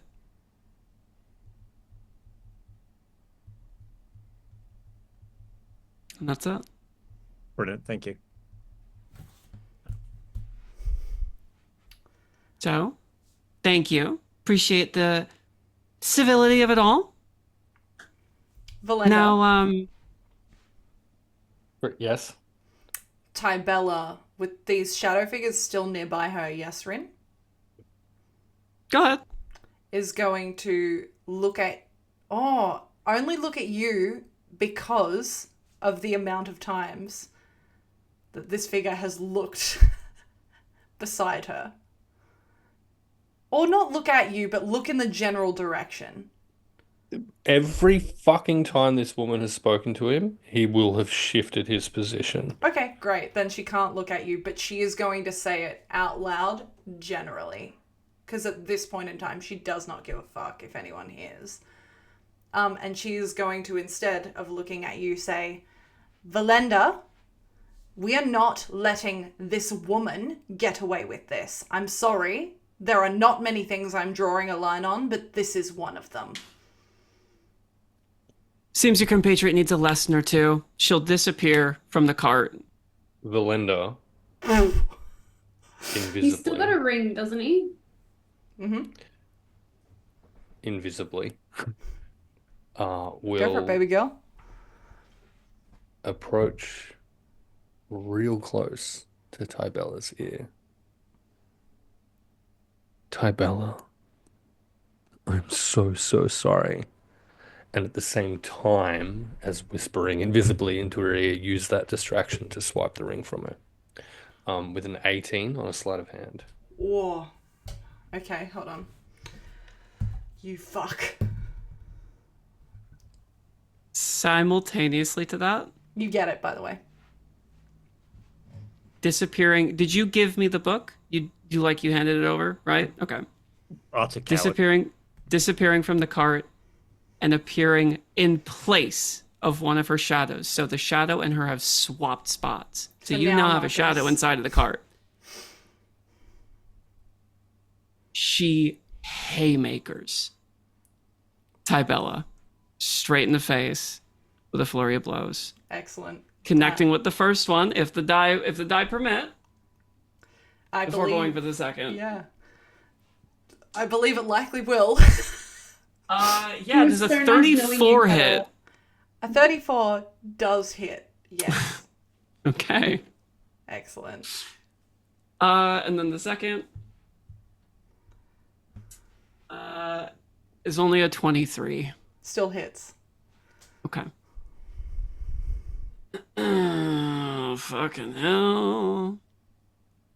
Give me a sec, gang. Yeah, you're good. Everyone looks so stressed. Guys, calm down. It's fine. We're playing D&D. Let's see. 33 points of damage. Yeah, great. As you fucking wail on Tybella, she's like, anyone who has looked at her, her form is pretty strong.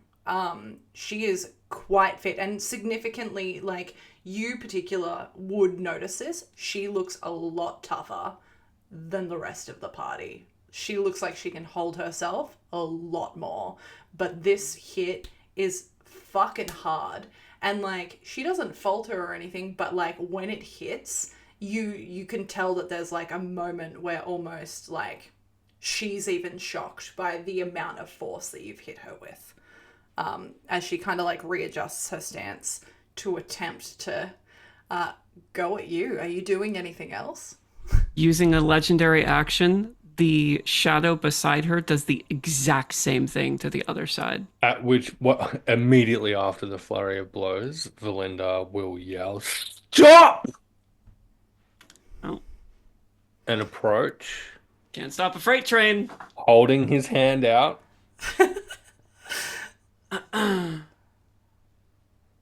Ready for her to receive what she's asked for.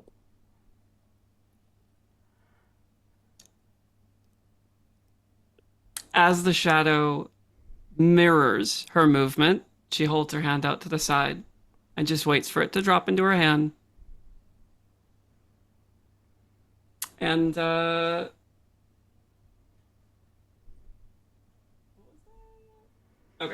12 points of damage from the shadow. Okay, yeah. And yeah, you watch as Tybella takes this second hit.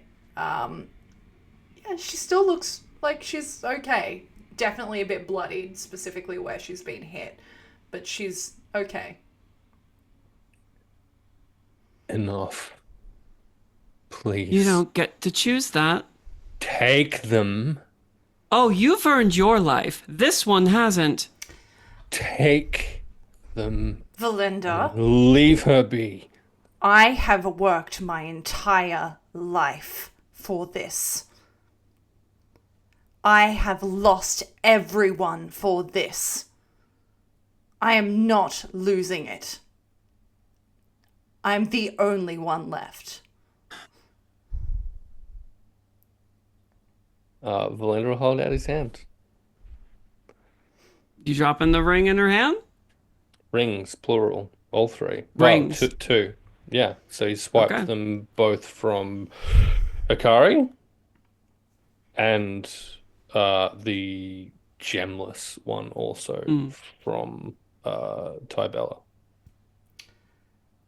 Just Can taking a I look at them. clarify, just because the three of you are standing very close together, when you drop these rings in this hand, is this open palm Tybella can see, or is this closed? Oh yeah, she just has her hand open, just waiting for him to fall into her hand. So, still being invisible. They're invisible while I'm holding them. When I'm not, I guess they become visible. Well, when they make contact with someone that is visible, Isafka's palm, I guess, yeah. they become visible. Correct. So Tybella sees her ring there, and can't see you, Velendar, so she can't look at you, but she knows that you're nearby. And she doesn't say anything, she just strikes straight at Yusefka, because you fucking took her ring. This time what she's going to do, actually...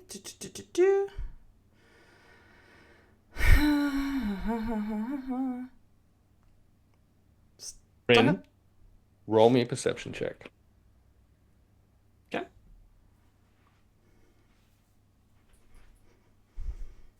23. You.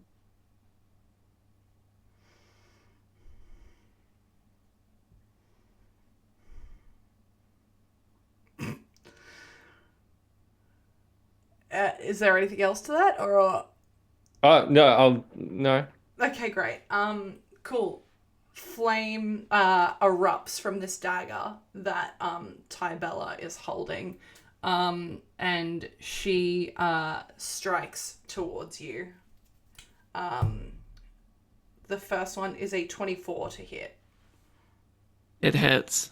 Fuck yeah. Okay, excellent. Yeah. So this fiery blade straight into your sternum. She is going to only do 3d6 worth of fire damage, which isn't, it's not the best roll in the entire world. It made me really happy that you laughed, Rin, for 10 points of fire damage. She will then strike a second time, this time with just a dagger, and it will actually only be a 21 to hit. No. Yeah, cool. So she goes wide with this next dagger. A little bit of confidence after having got you with the first knife, she kind of strikes too excitedly with the second and just misses completely.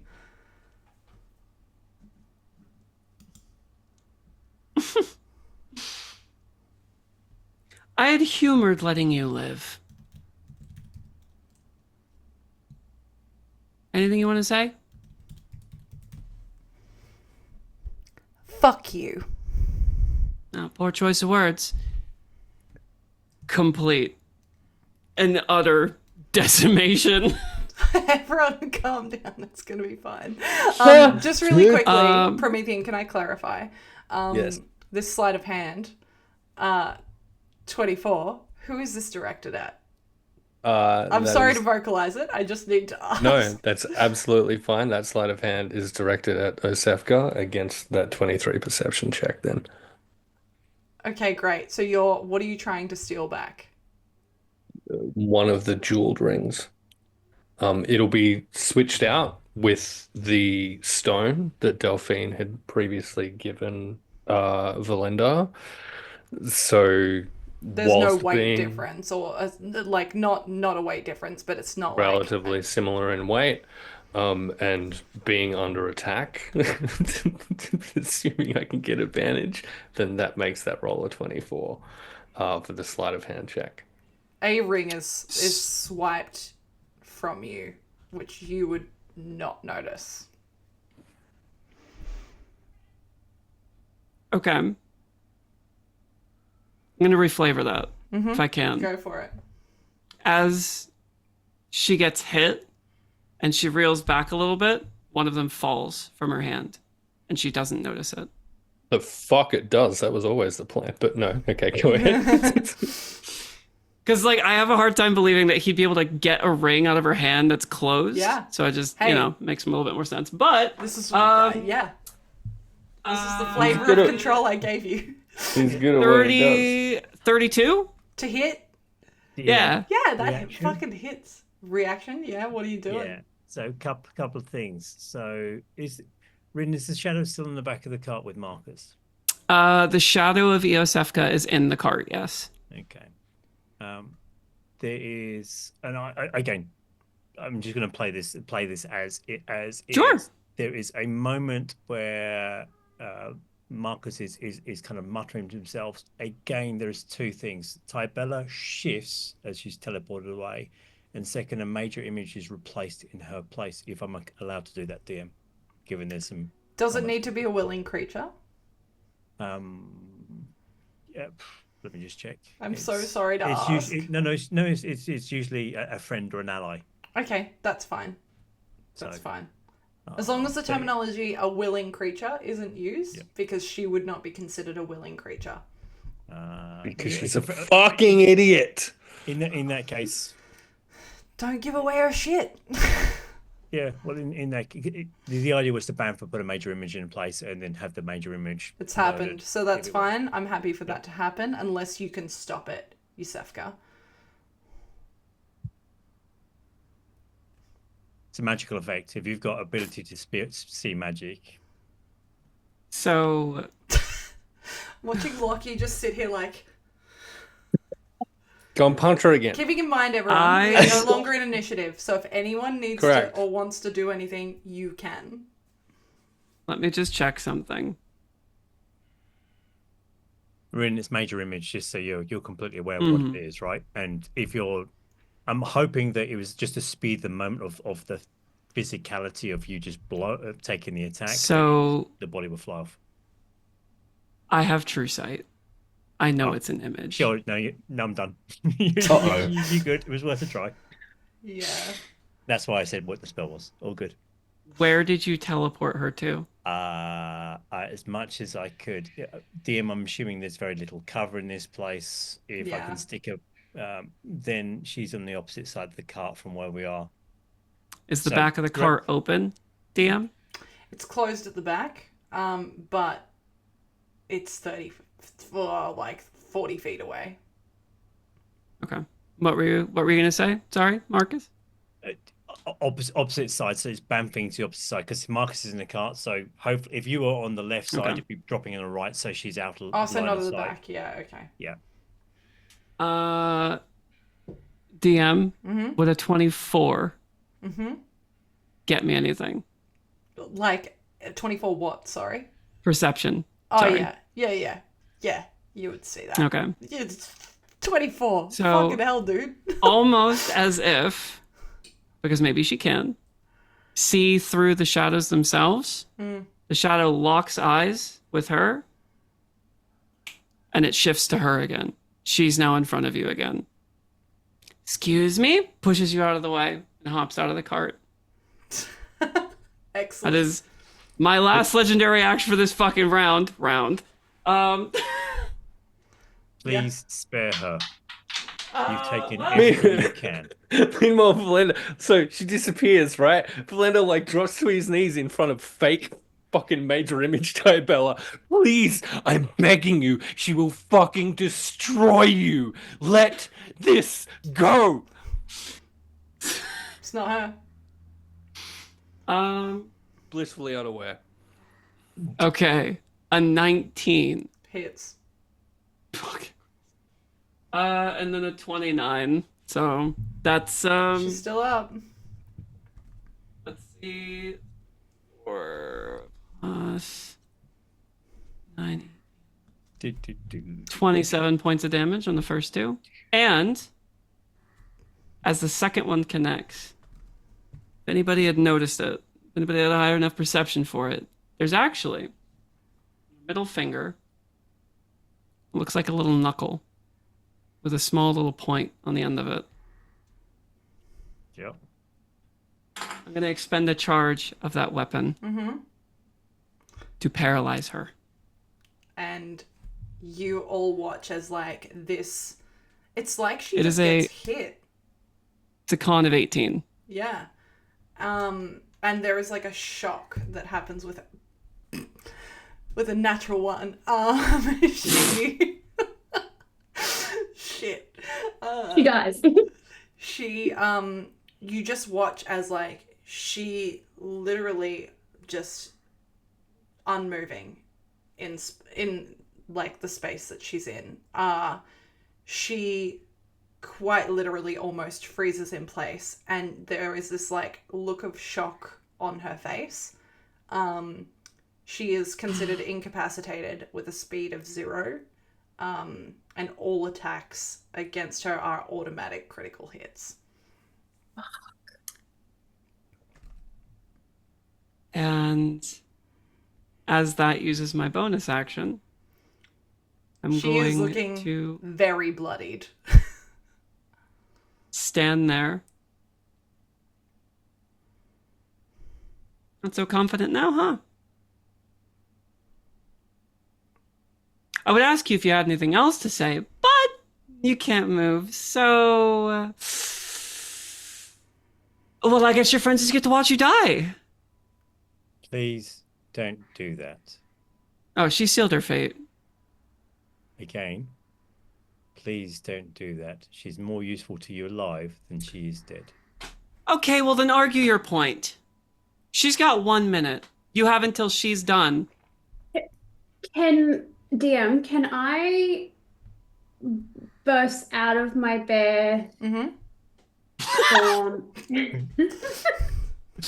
Surprise! Could you also, in the moment, Hot. describe what Delphine looks like for Yusefka's knowledge also? Oh yeah, you've never seen her. So You're just a bear. They just, as far as she's concerned, you guys just have a bear with you. It's like, all right. a bear with a little bat riding on its back, like so weird.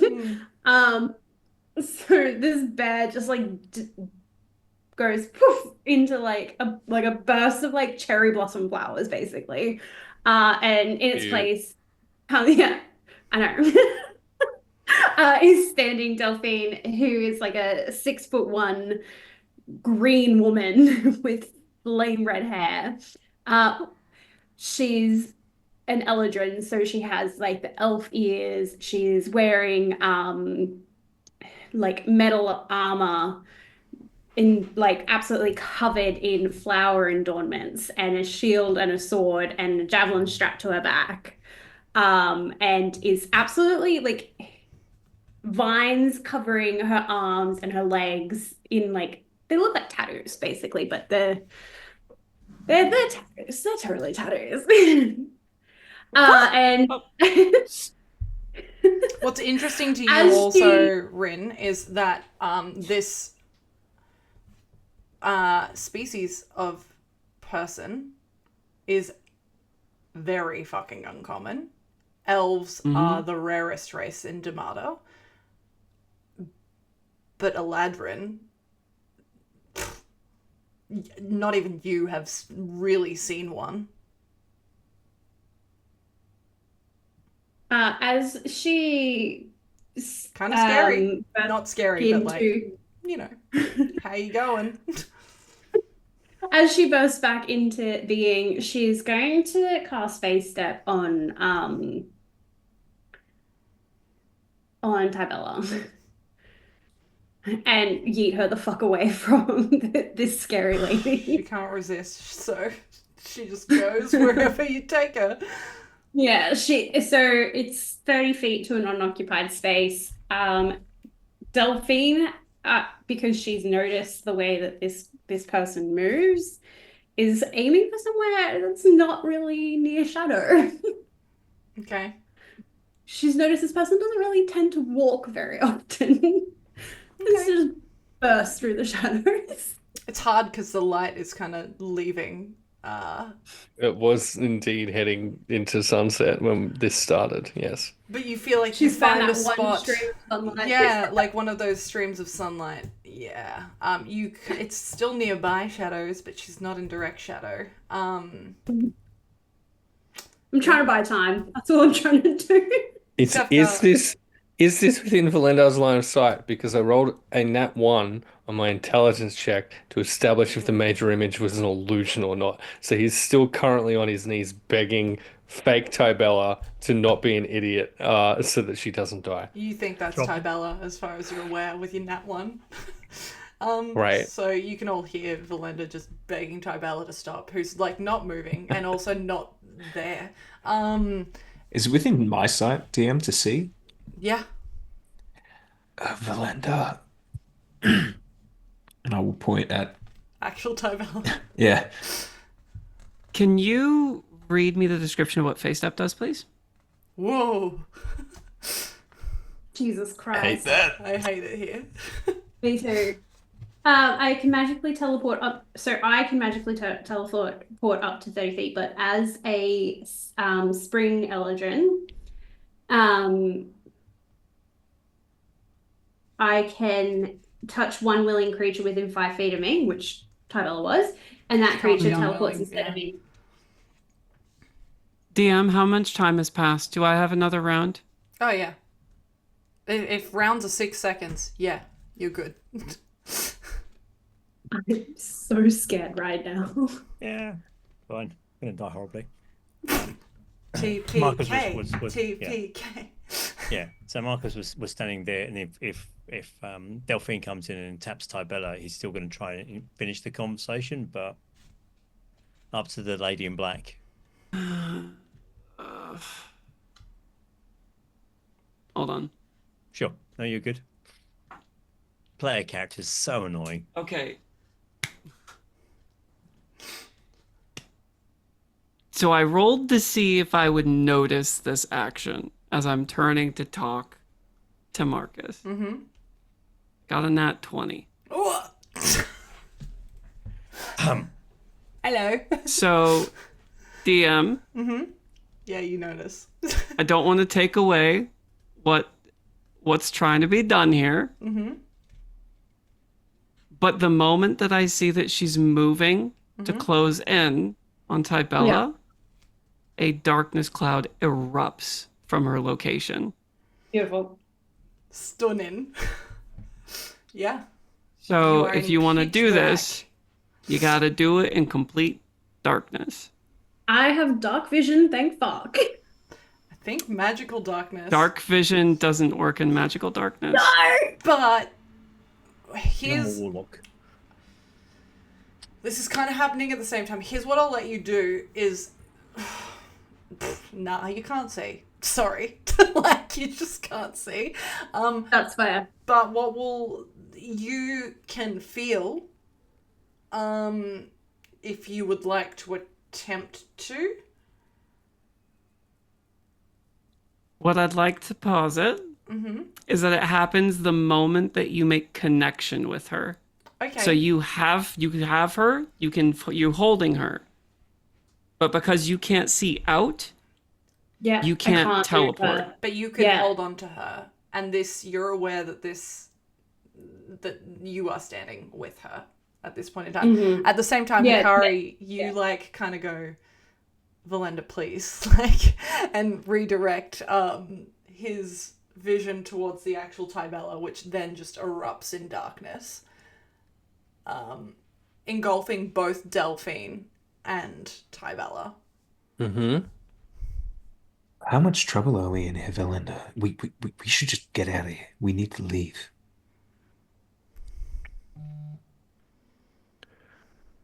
Valendra's going to ignore that. He will run full speed, power slide on his knees in front of Isafka then. On his knees. Please. You have what you came for. I am begging you. Take it and leave.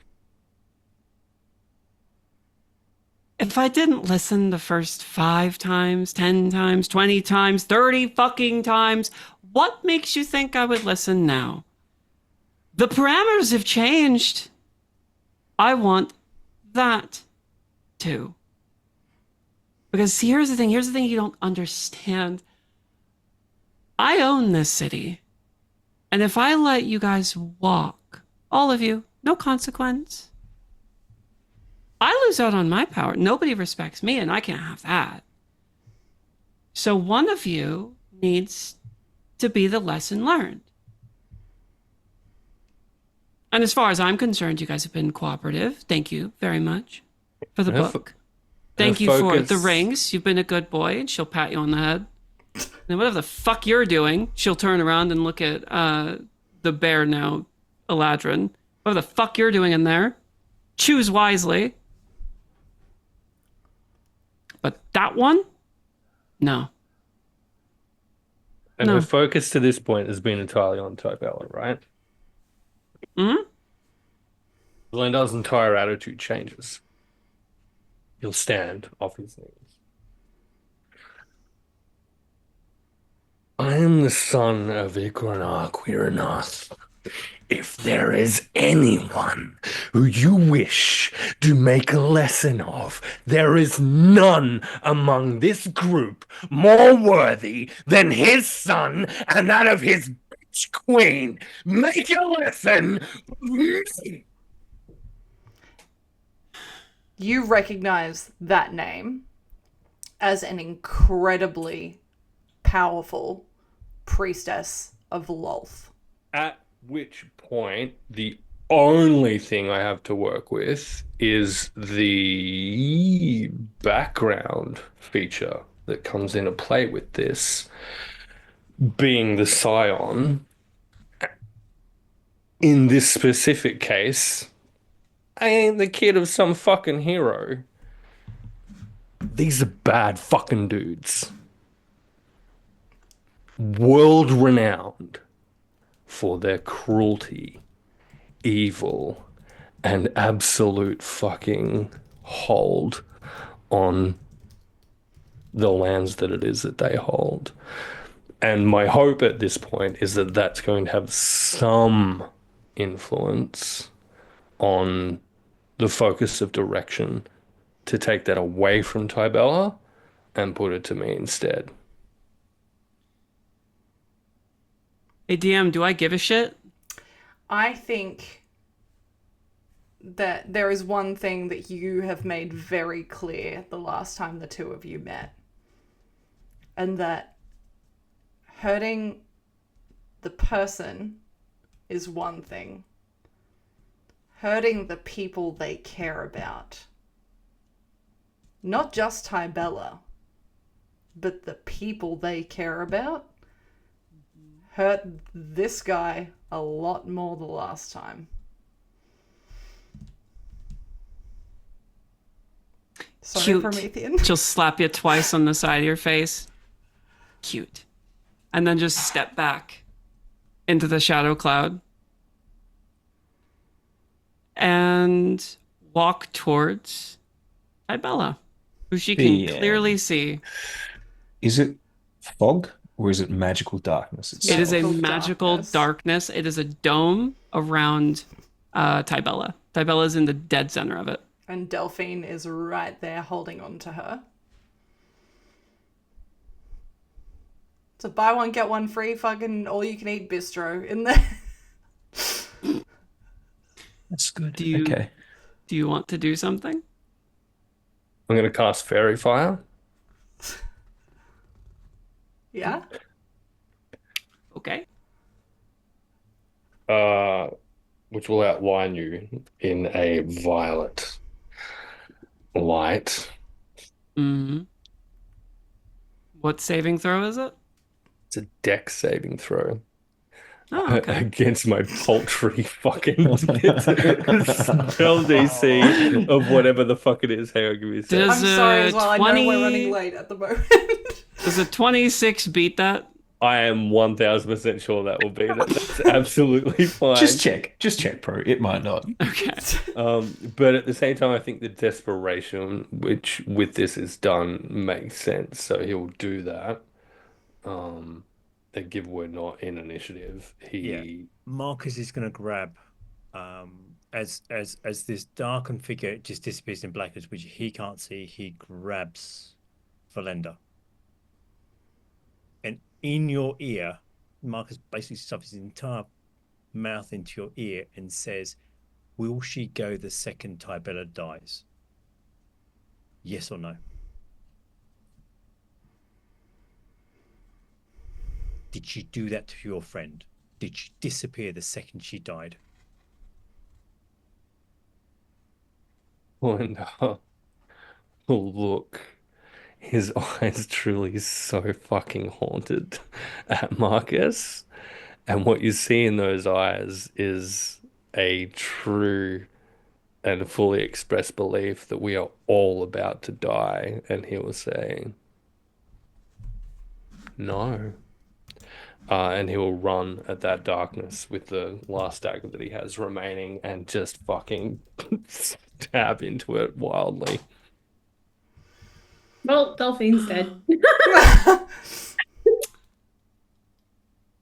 kills Tyrell itself. As I keep walking, as I keep walking towards Tybella, almost as if she's granting you permission to see her in the darkness. You see this kind of like undulation in the smoke, Delphine, and without seeing her, you know that she's standing right in front of Tybella. You can go. Delphine she's gonna let go. She's not her gods have abandoned her. She is not feeling like she is up for this. And as she watches you go, she'll lean into Tybella's ear. Mortality is the dullest of prisons. Velendar, And I you would hear grow that. bored of it. And all you would hear is the assault on this individual from inside of this cloud. All of your hits are automatic criticals for mechanical purposes and to see whether she actually withstands this assault. Can I get you to roll damage for it? Sure. Because if it goes double her hit point, like if it goes into minus her hit point pool. How do you do crits? So roll your dice and double the amount on the dice, double the modifier. Okay. Fuck. Yeah. 3 points of damage. Well, that was great. You're basically a fucking hero in this moment if you're the good guy. So yeah. Okay. Don't look at me like that, Rin.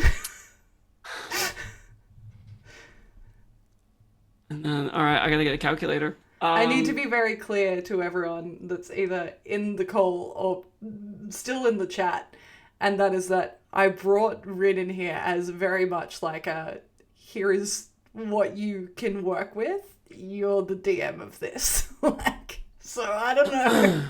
I don't know what you can do, buddy. Like, I do, but I don't know what it's gonna do to me. 112 damage. Oh. Hold on. This is very, very close, can I just say? Yeah,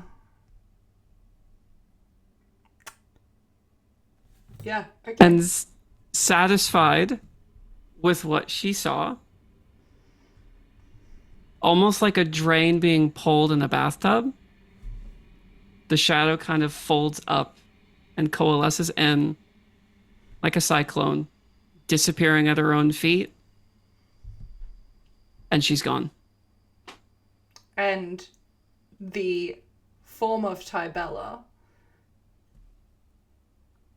like blood Velendar as you've run in, like you haven't seen since the loss of your friend. Mm-hmm. Everything is still intact. Thank fuck. But he's gonna fuck the corpse. What? Is she actually dead or dying at this point? As you lean down to check her unmoving form, you place your hand just like literally in front of her mouth, like trying to sense for breath, and there's nothing. Check for pulse. There is nothing. She is completely unmoving. No sense of life. And you realize that you're like checking these senses, but her eyes are still just slightly open. Like she didn't even have a fucking shot. Sefka is Gone. yeeted at this point. Gone. So I think then cradling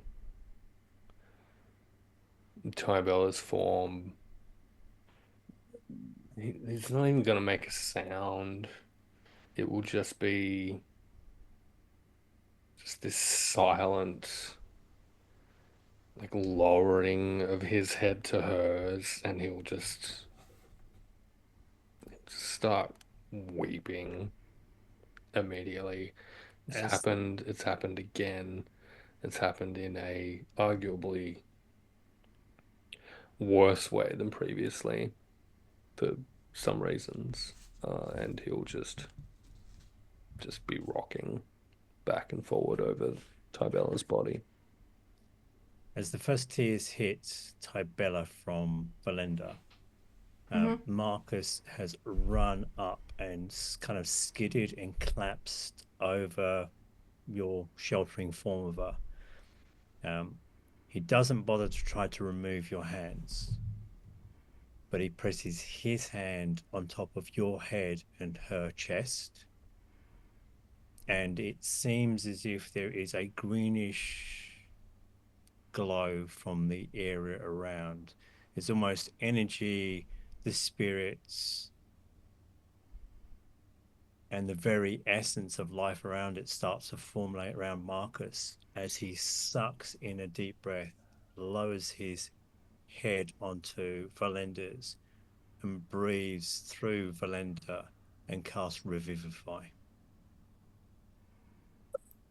Okay. The spirits of the space try to bring Tybella back. Did I just cry for nothing? As you begin this process, you wait for any sign of life to reappear in Tybella's form. But that's actually where we're going to leave it for this week, guys. Or this is the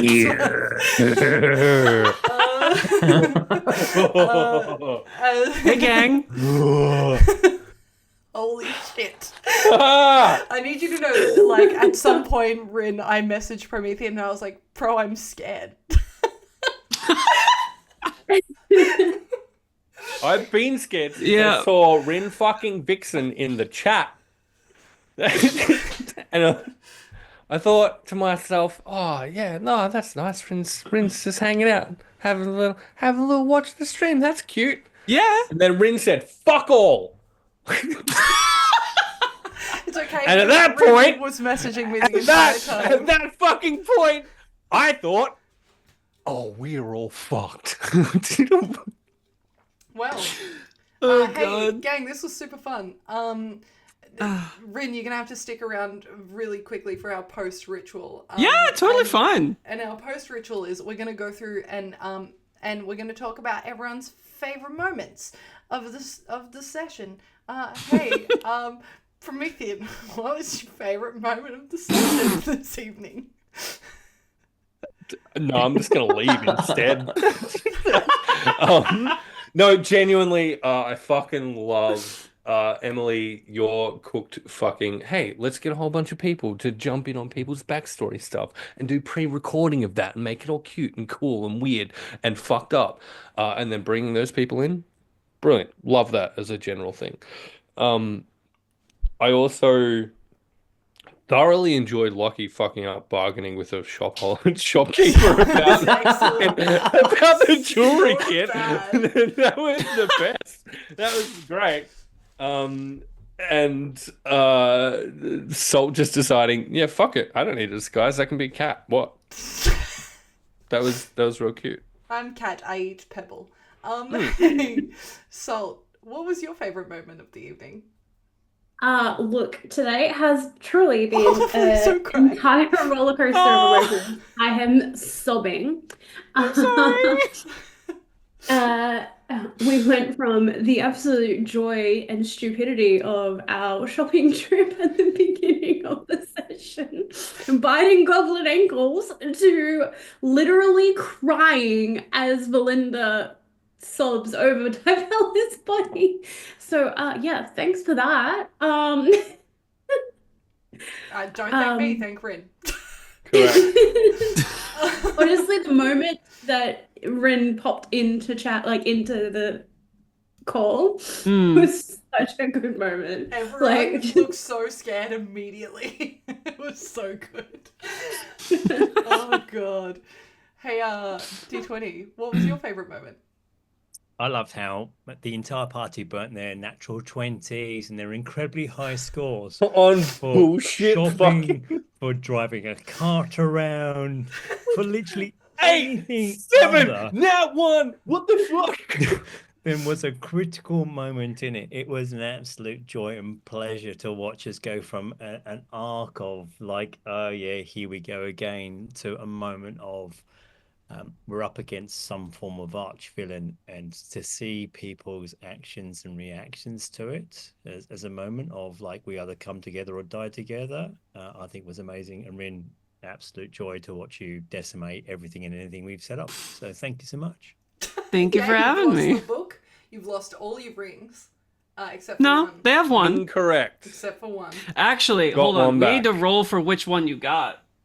It had to be a one with a stone, I believe. Yeah. Emily, there's a conversation about the book. Bro, you got yours back. Okay, cute. I just rolled it. If that's cool, Em. Yeah, no, you're good. I love it. Oh fuck. Hey, Lockie, what was your favorite moment this evening? Hey. Look, I don't know where I am. I loved Marcus's like blip back of the entire party after that engagement. That was really cool. The shopping moment was fantastic. I remember what it was to smile. And then as I leapt through the air, I heard the Dark Souls boss music as I fucking struck Rin and the O hit. That was terrifying. Yeah, so props for coming in and reminding me what it was to be afraid again. and like the fucking transition from, oh my god, Hakari's fucking rad, just absolutely annihilated those shadow creatures, to fully and completely ineffective attempt to do literally anything. You literally, I was like, Velendar, we've got this. And you're like, yeah, get it. And I was like, fuck yeah. I'm fucking dead. It was great. I was like, there's 5 of us, we'll be fine. Oh no, that's genuinely not true. We're so fucked. Why do we hear boss music? Hey Rin, because you're here, you also get to join into this tradition. What was your favorite moment of the evening? Genuinely, I like that you all kept me immeasurably on my toes. I've never done something like this before, in the way that like I would actually have to think about like, okay, well, what am I gonna do? Like what would this character do? And it was really fun to basically have every single thought that I had immediately be like, nope, can't do that. All right, well, how would we pivot? Like, It was fun. The teleport back was really, really cool. The begging and pleading, which, you know, behind the scenes, it's like, well, I mean, hey, you're getting close to something, right? Like, yeah, it's all really fun. But no, you guys are great. This is fun. I really liked making you guys shit your pants. Pants shitted. And so much to be completely clear with this character, if I can give a little peek behind the character, do it. She's not unkillable. But, okay, but was your first fucking roll not like a 29? The initiative roll was Yeah. Like, I'm pretty sure I heard a 36 to hit in there. Like, or there 34. was a 36 to Still hit. not Yes. unkillable though. Still not unkillable. We all have like an armor class of like 10. Like, So, hey, Emily. Hi. Did we level up from did we survival? level up? No, you didn't. You if you had literally killed her, you probably would have gotten to like, I don't know, level 15. You literally just leveled up. Like, chill out, guys. We just but no. we get shit.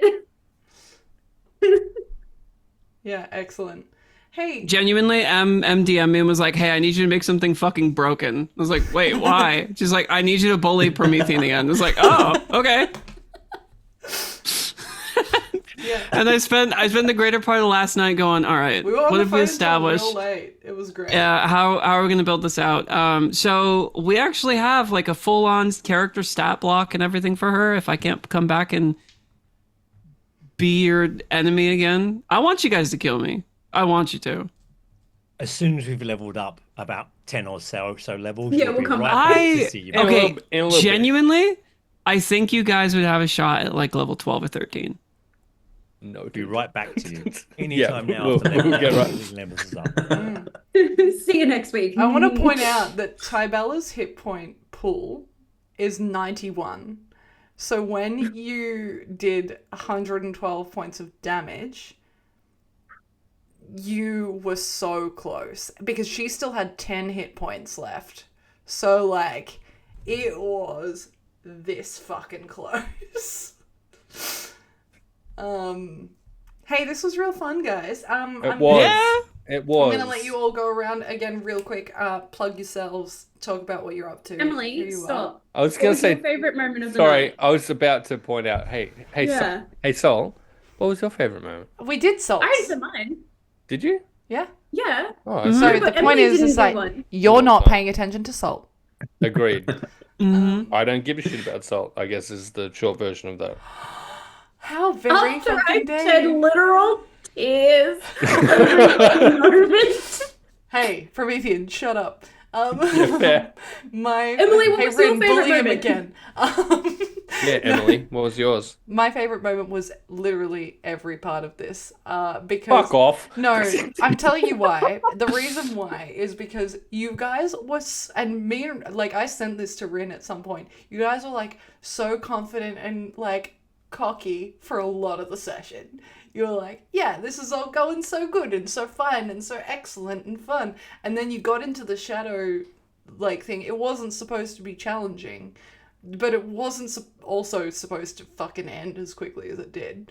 And you were like, yeah, we're fucking cool. And then I watched as like literally the color left everyone's face the second Rin popped in. And I was like, la la la la la. Rin So- as a human being is hot and badass, let alone Rin's character, who is like that times fucking 11 million. It's like, what are we gonna do? This We're just just in, gonna- folks. we're just Promethean gonna wants sit to here be chill stepped on. about it? I don't think so. So Well, for the future, she's not all powerful. She has weaknesses. Mhm. Very clear weaknesses. You You just just, have to gotta figure 'em find out. them. Don't extend us a fucking olive branch. Just admit you fucked us up and move on. No, no. listen. I'll take your I'm olive not branch. gonna make it easy. Like when it comes around again, I'm not gonna make it easy. yeah. But No way. there is like I got worried partway through because like you guys just stopped trying. I was like, "Fuck, did I lay it on too thick?" No, and do you know Yeah. what? I was so shocked by that too. I was like, these guys are being fucking pussies right now. I rolled so many fucking nat ones, I cannot even tell you, like, the shit that I fucking rolled. I thought I had a good movement with calling upon the spirits, and you just squashed me. And I was like, "Well, I'm fuck, so there goes sorry. Everything I had." I'm so sorry. It was There's a lore reason for that, but yeah. I feel like there's a legitimate reason for that. I I feel like there is too, because it was I the mean, first just roll it back, right? Like she said some stuff. She said some stuff. She said some stuff. She genuinely said some stuff. Velendar's not going to have clocked any of it because he But Promethean did. is sad. But Promethean fucking did. Yes. Hey, I want the people to know who you are and what you do. Promethean, who are you? Where can we find you? What are you up to? Do you have anything scheduled? Can we find you anywhere? Like your government address, maybe? Now hold off on that. I'm Promethean. There's a 0 in it. You will find me on the internet by searching for that specific term. But you'll also find me doing a whole bunch of stuff with the likes of Hexes and Vexes here, including Thirsty Thursdays. Next one coming up, Twilight Edition. It's going to be a hell of a lot of fun. You know why I know that? Because we spent literally 11 billion years watching every fucking Twilight movie quite You recently. say this like it wasn't your idea. It was your idea. Yeah, I'm not going to confirm or deny that. Also with Meeples and Dragons, also with the Lorites, you'll find me absolutely there. Also, the very last part of Castleton over in Winter's Tales. Like the genuinely last, you will learn what happens as the fucking city falls from the sky to Hexia and Aurelius. And Check it also, out. there's another person in here from Castleton for the first time live ever. Oh, I know, it's exciting. So yeah, there are a bunch of things that I do. Fuck what happens to Henri, man. Who cares? Fuck Henri, who cares? Yeah, she sucks, dude. She stinks. Loser. She smells. What a fucking loser. Hey, settle down, Promethean. I can say it, you can't. Wow. Yeah, no, that's all. That's who I am. The end. Excellent. Hey, Salt, who are you? Where can we find you? What are you up to? I am SaltQueenPlays, and you can find me hanging out here with these wild group of methods. You can also find me here doing horny bard shit. It's true. It's so true. You can also find me over on the Law Rights, doing horny shit as well. Allegedly being a pirate, but definitely being gay. And apparently I am SaltQueenPlays, and you can find me having brunch with NBCDM. Excellent. Tomorrow in a city near you. Wow. Wow. Excuse me while I just fucking steep myself in FOMO real quick. Wow. While you're FOMOing, hey, Deetwenty, who are you? Where can we find you? What are you doing? I've been lucky enough and actually joyously gifted to be part of this incredible group, and you will find me here when Emily is kind enough to try to kill us again or bring something that is mind-wrenchingly terrifying as part of it. So thank you. Back to you, Emily. Not back to me, because we're going to go over to Lockie. Who are you? Where can we find you? Hey, what's good? I'm Lockie. You can find me at the MimicsDen on all the socials. Our podcast drops on the 31st of this month, which is super exciting. Got some really cool people as a part of it. You can find me also as the voice of Farquestral over at the Misadventures of the Bard and Druid podcast, which is super cool. I don't know if those episodes are out yet, but listen for my sad boy voice. It was a lot of fun to do. Good. This has been great. I'm emotionally demolished. What else do I need to play? You can find me over at Crossroads, which is on Cloud Kill Connor's channel. I play another sad boy there. What? Love that boy. Little sad boy. It's great. I'm feeling a theme, and I'm not hating So it. am I. It's good. It's nice. And that's everything. Okay. Back to you, Evelyn. Well, no, not back to me, because we're going to pivot straight over to our special guest this evening. Rin, thank you so much for joining us. Who are you? Where can we find you? What are you doing? Hi, I'm Ren. I do a lot of shit. I'm mostly a yapper and streamer. I stream as a job. That's what I do all the fucking time. That's pretty much it. I'm in Castle Butt. I do a bunch of other shit. I don't know. I'm around. Ren_Vixen, look me up. I stream a lot. Like a lot. I recommend Playing a lot of tuning Monster in. Hunter. That's about It's it. fun. A little bit. Do you guys want to see the art that I pulled from Pinterest for Yosefka? It's in the group chat. Okay, excellent. There's a little bit of a lag because I'm attempting to raid and I haven't set up the raid thing correctly yet. How dare you? I know, but it's fine. Because no one cares about me because my name's Emily and I'm here all the time. Because this is my channel where I DM and Chief Executive Thirstmaster. And when I'm not here, you'll find me over on Meeples and Dragons, which I believe is tomorrow night. From memory, I could be wrong. Or You over are, on in fact, correct. the Lorites during the Sword of Skulls. I just realized I'm singing a fucking song as Tomorrow, the cold yeah. open to the Radiant Shadows fucking session. Yeah. Holy shit. Yeah. Acapella is what I've heard as well. Yeah. Oh yeah. That's happening. When I'm not in either of those places, you can find me very temporarily this weekend exclusively on Winter's Tales for the final episode of Castleton, where I'm excited to find out what happens to Henri, because Promethean didn't say that. But this has been wonderful. We're going to go raid the Kilobits, who is playing some Death Stranding at the moment. And until next time, motherfuckers, take care of each other and don't be shit. Agreed. Do Everyone wave Be at them. better. Super both cute. of those things. Be better Goodbye. than us. Be better Don't than be us. better than me. I believe we are out. Let me just Yeah. go to my